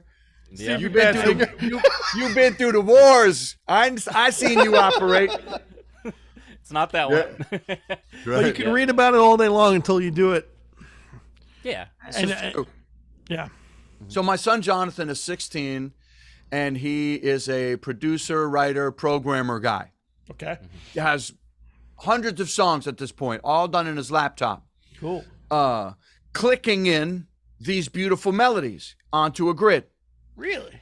Now he has a keyboard, he plays piano, and he can play piano. So the last couple of years I've been telling him, don't click it in, play it. So now he's playing all these tunes, and he's getting his experience that way. So his next level, and I was telling him this yesterday, I'm telling Uncle Lamangelo over there, because we all ride these kids. Awesome. Well, what about it? What about it? His homework is a different jazz standard every week, and he's got to learn it from top to bottom. He's got to be able to solo over top of it, and he's got to play along with, like the Abersold play along, because they're all on YouTube or karaoke of it or whatever. But it's not about clicking it in. The laptop is only there to provide the backing tracks for him to play over top of. Got to be visceral. Got to be visceral. No matter what you're playing, it's got to be. Here it is. And he's Fly Me to the Moon this week. Really? Yeah, that's his song this week. Awesome. Yeah. Love it. Well, there it is. I mean, that's a great lesson for everybody. I need, it's funny because I would pick a tune a week to work on, just to work on it. And I got to start doing that again. We were doing that with Saturday Standards. Steven would be like, hey, what do you want to play for Saturday? I'm like, I don't know. We pick a tune, and my whole thing was, if I can't figure it out in a couple days, shame on me. Yeah, exactly. It's what we do. Yeah. So it was, I got to get back, Steven, I got to start doing that again because I'm rusty. Well, and we forced that as a challenge because he's like, if I can't figure out in a day or so, I'm like, no, these are going to be one-take videos. Yeah. Get on, pick a song, play it through. What happens, we post it. You know, because it's a good lesson to. I mean, the rehearsal room. What is it that you say in all the clinics? The rehearsal room is where you're supposed to sound sad. Yeah. That's right. Yep. And so my deal was I would play it a couple. I would play. I would look at the changes. I would try to remember the melody, whatever. And Steven's like, all right. We'd record it on Friday and record it, but it's the same thing. Every week I had a tune. Yeah, and it was important. Even at this age, man, if we're not learning now, shame on us. Hey, I try to learn something every day. I learned that I got to get a better shirt than this black shirt. I got to get a nice shirt with a. I got to get soul. I got to get soul. I have no soul. What else we got? And then we'll, because I could have a feeling you could make a left detour really quick. Look out! Well, What about got something? We got something along the same lines of what we were talking about. We have a young student in the chat, and they are asking. Perfect. That's exactly. They're asking what your favorite recipe is. Can I cook you something? Look at this guy. Basically, yeah. Oh, geez. Basically, what they're got me asking is crying you here. mentioned you mentioned how you play through the changes as a first year improvisation student. How do you best attack learning to play over a change? Like, how do you develop a theme? Basically, is what they're asking.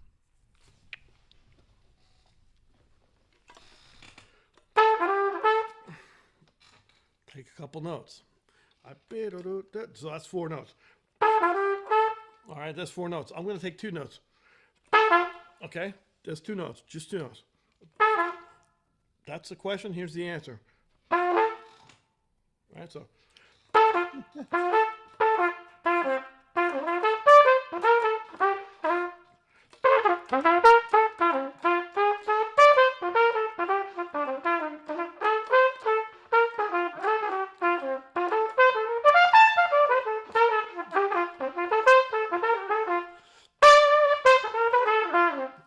You know, so I'm having a conversation. I'm questioning and answering myself. Forget about the change. Don't worry about, obviously the harmonic content. So I'm in a key of F concert.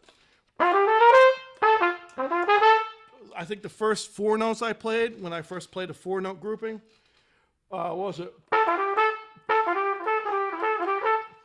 I forgot what notes I played, but something like that. But so. Question and answer, having dialogue and communication with yourself.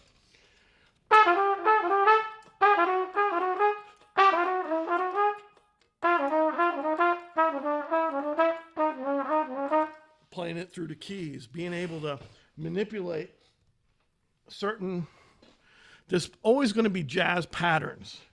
2-5-1, classic 2-5-1. Stuff like that. You sound like a scholastic player when you're playing these patterns. If you take 2 notes or 4 notes, take 2 notes first as ear training, as a question. That's 3 notes. That's 3 notes. I'm stuck in a key of G right now, but it's having this dialogue and listening to the masters have this dialogue. You listen to, Louis Armstrong, which I'm kind of playing in that type of phrasing. Also has to do with phrasing. What type of music you're playing. If you're playing a John Coltrane tune and you're playing like you're playing like Louis Armstrong, that phrasing is not going to match that John Coltrane song. Or if you're playing a Miles Davis song, it's not going to match James Brown, Super Freak phrasing. It's a totally different articulation. So in this improvisation, listen to these guys that are doing that in that genre. So if you like my example, if you like Louis Armstrong, which I hated Louis Armstrong when I was a kid. I was like, I don't want to play like Louis Armstrong. That sucks. It's old. He's 90 years old. He's, I didn't want nothing to do with him. But now I hear like he plays 2 notes. It's like, oh my God. But it's always like Wynton Marsalis told me about this specifically when I studied with Wynton and played with Wynton. He would say, it's all about dialogue. It's all about developing a theme and being able to play that theme throughout different keys and having question and answer and dialogue and communication, because that's what you're doing is you're communicating. So within the change, those college patterns, I call them college chords or college patterns, are great to learn, to get under your fingers. But once you get them under your fingers, you want to forget about them. You want to get something that is more visceral and that is going through the genre of the music. And if you don't understand, as a trumpet player, if you don't understand Louis Armstrong to Freddie Hubbard to Dizzy Gillespie to Miles Davis, or if you don't understand John Coltrane as a saxophone player to Sonny Rollins to Chu Berry to King Curtis, you don't have to know their stuff. But if you deny their greatness and don't understand where they're coming from as far as what it makes you feel, then you're missing the music, because music's about feeling. And that's why I love about Ronnie, because when I hear Ronnie play, it makes you feel good. Thank you. And if it makes you feel good. Yeah, and that's what music's about. It's about a feeling in time. So my dad would say, if you learn verbatim somebody's record, and I mean verbatim, the real verbatim. Transcribe it. Yes. And you know it. It's not about reading it off a chart. It's about you learned it, you wrote it, you heard it, you saw it. So all 3 kinds of learning at the same time. Yep. And you could spit it out verbatim. Yep. you get a little bit of their superpowers for your own. Without a doubt. So that was one of my dad's always man. things he would have us do. He would give me these tapes. Like I said, learn this whole tape. Yep. Learn it. And Earl Bostic, he had me going on for the longest. Really? Make an alto sax sound like a tenor. You ever check him out, Earl Bostic? I know the name. I checked him out. Oh, man, check him out. Really? So beautiful. What's amazing is, so you're learning these, you're transcribing these things. And isn't it crazy when you're playing something and all of a sudden that lick or something pops out, that guy pops out and you're playing, you're like, where did that guy come? Exactly. Like, all those years of studying, like I have a trumpet teacher. For 2 years, all I learned was 2 Clifford Brown solos. That's all I played for 2 years for him. And it's Joy Spring and Cherokee. I know Joy Spring and Sandu, and Cherokee was the third one that was really fast. But like, I'll start playing something and it will come out in different keys. I'm like, yeah. But it's that thing of just knowing your instrument and hearing things. It's when it becomes the instrument is not there anymore. It's just an extension of your soul, of your heart, and you're not playing I'm not playing the saxophone. Correct. I'm playing music. You know, you're not. That's what I was saying before. You're not playing the trumpet. You're playing music, and you're getting on this other level of communication, a dialogue, so to speak. You, man. Yeah, beautiful thing. I love to hear that, man, because I don't feel that way. But I think that's important too. That never to rest on your laurels too. It's like, yeah, okay, I might have had a good solo tonight, but the next night I feel I want to kill myself. I hate one time, Carl. There was that one time in 2011 when I almost played the solo I intended. It was that one time. One time happened. You know what I mean? I almost got it. Yeah, it's like, oh, I feel good about this, and like crash and burn. I'm like, oh, something always happens. Yeah. It's well, never just what in I Orlando, I played I played Zanzibar. I hated everything I played, and I was walking away, and I took my horn, and I went like this. I went to throw it in front of Billy. He started laughing at me. I'm like, I said, get this thing away from me. Yeah, you ever look at it? What is this? Yeah, what is this get thing? This thing away from me. He started laughing. I'm like, just enough already, you know? And I look back and it's like, I shouldn't have done that, but I was like laughing at myself. I'm like, hey, you know, you try, you put it out there. And the other thing for young players is, even if you think you play sad, and I had this a lot with Maynard's band, you play a solo or you play a passage and you think, oh, you just totally creamed it. Don't get off your horn or microphone with a long face.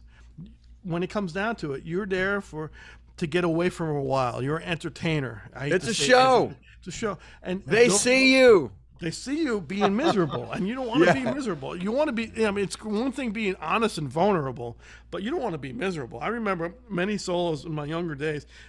I know guys that still call me. I would take my horn and throw it. I threw it a couple. I trashed more horns. I was like a lead guitar player. I trashed more trumpets. I can't tell you how many horns I trashed. I'm saying to myself, oh my God, I really did that. Well, you grew up, you know, you got to make the mistakes to learn from them. And it's just life. You know, nobody, the thing about having a show is, and some musicians or the jazz snobs and just the, you know, the super rock guys, you know, everyone's got this, this thing, you know, not everyone, but a lot of people, but it's a show. They see you before they hear you. Yep.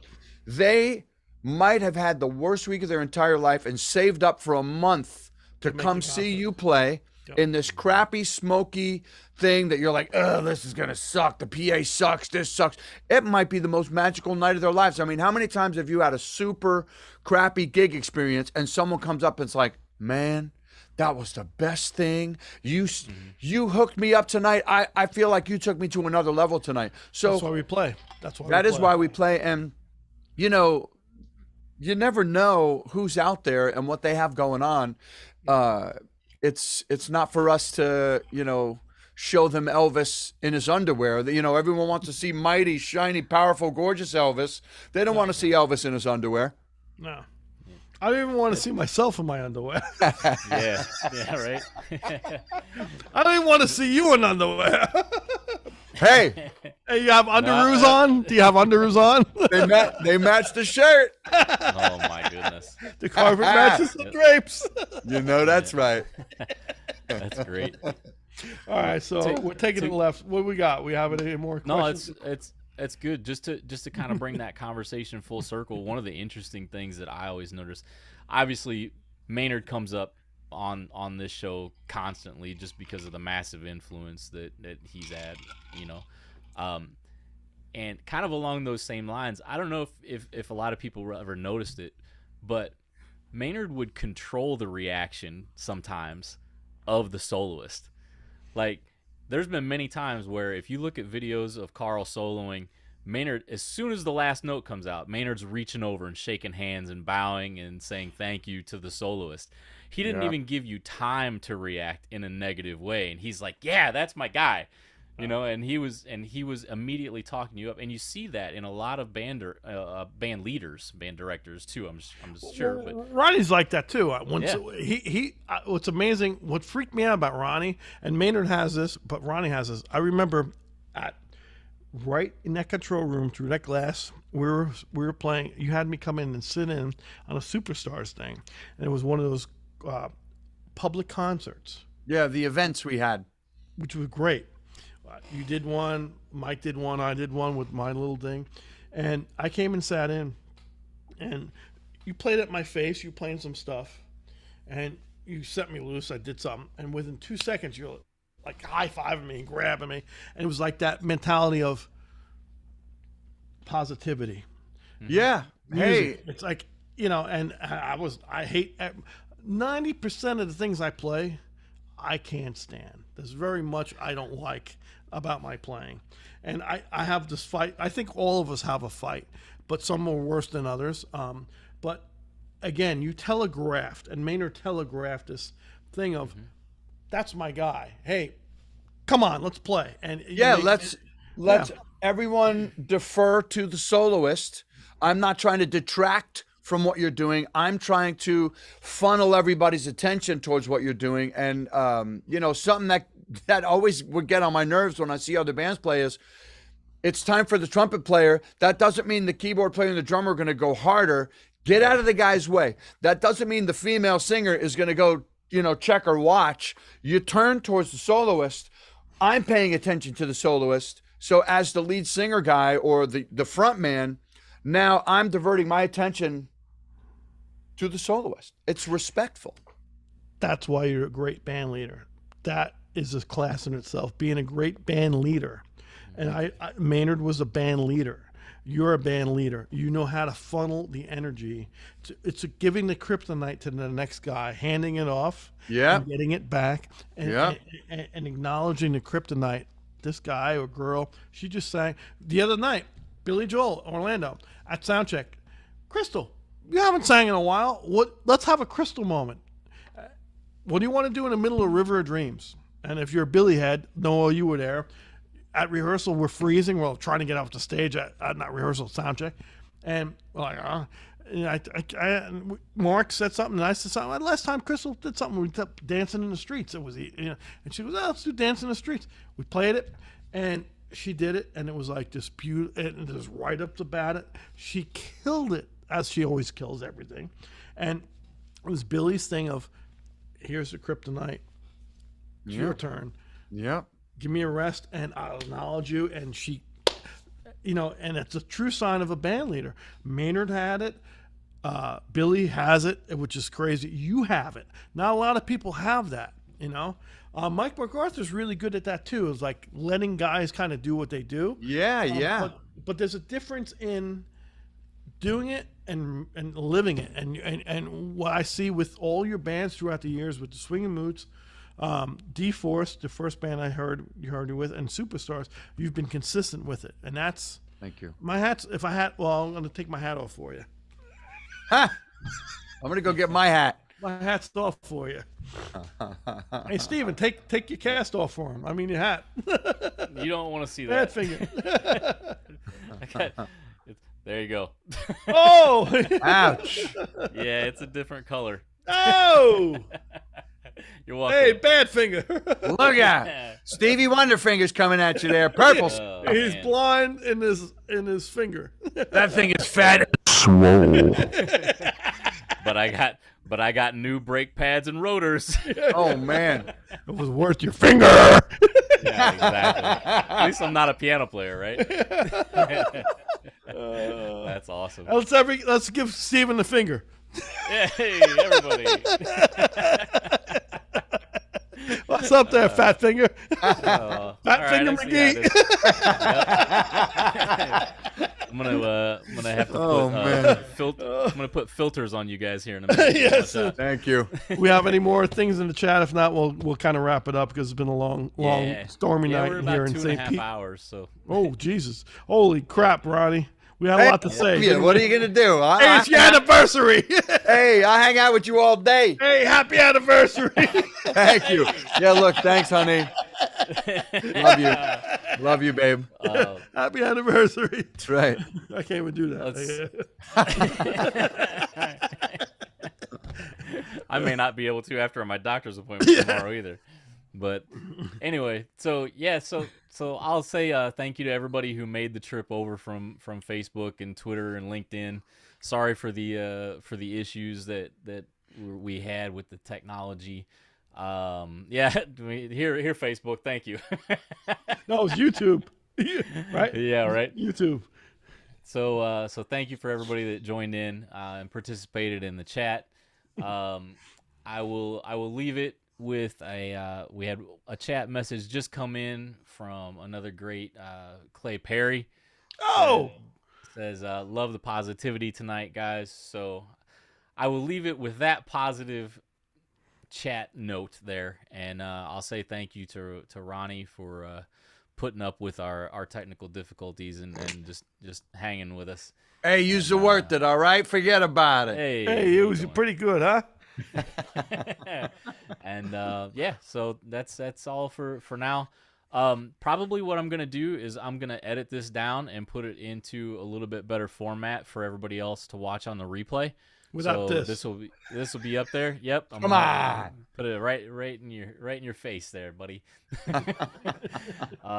So you guys will be able to watch on the replay without all the hoopla at the beginning. So with that being said, I'm out. Thank you.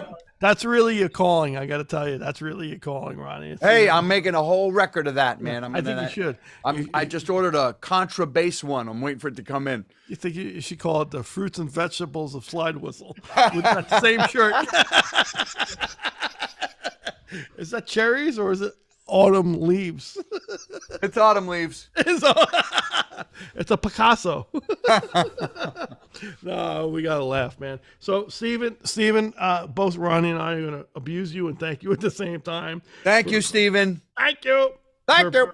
For being the scholar and keeping this thing together, because Lord knows Ronnie and I would have ran away from this thing a while ago. Lamangelo would have blew the computer up. What about it? He goes, what about it? No, Lamangelo probably would have did the same thing, Steven. He would have got through it. But it's about the positivity. Clay Perry is a great piano player. He was an Enrique Iglesias, and he's a St. Pete guy. We went to school together, and he's probably one of the best piano players I know in the world. The guy's crazy. Clayface, he's got to be on the show. He's a positive dude, and he's in New York right now, which is crazy. Oh, nice. Yeah. So thanks for hanging, Clay. And Steven, thanks for keeping everybody together with the bad finger and all that unbelievable work that you do. Thanks for everything, man. Without you, there's no us. So thanks. And last but not least, Ronnie, I mean everything I say, as you know. It's been a fun night. Sorry we had to make you wait for like an hour. No on problem. Your anniversary. That's all right. I got it out of my system the other night. Did you? Yeah. We early anniversaried just because I had agreed to be on. Yep.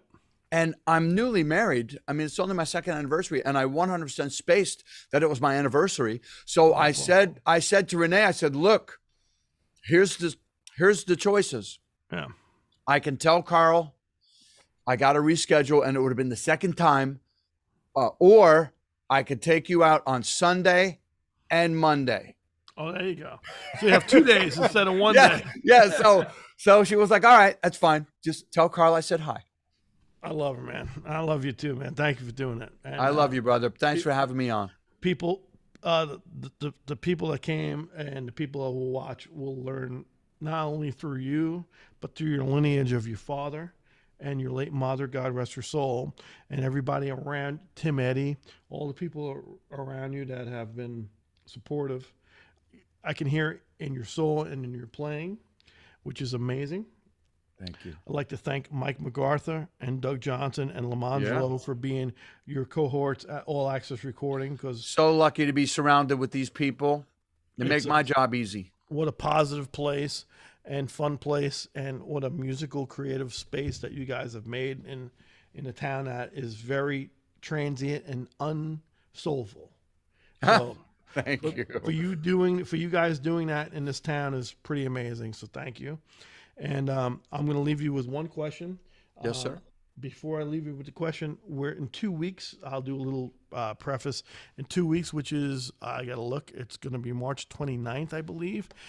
We're going to be back, and that's going to have our friend from Jimmy Buffett. It's going to be on the 29th at 8 p.m.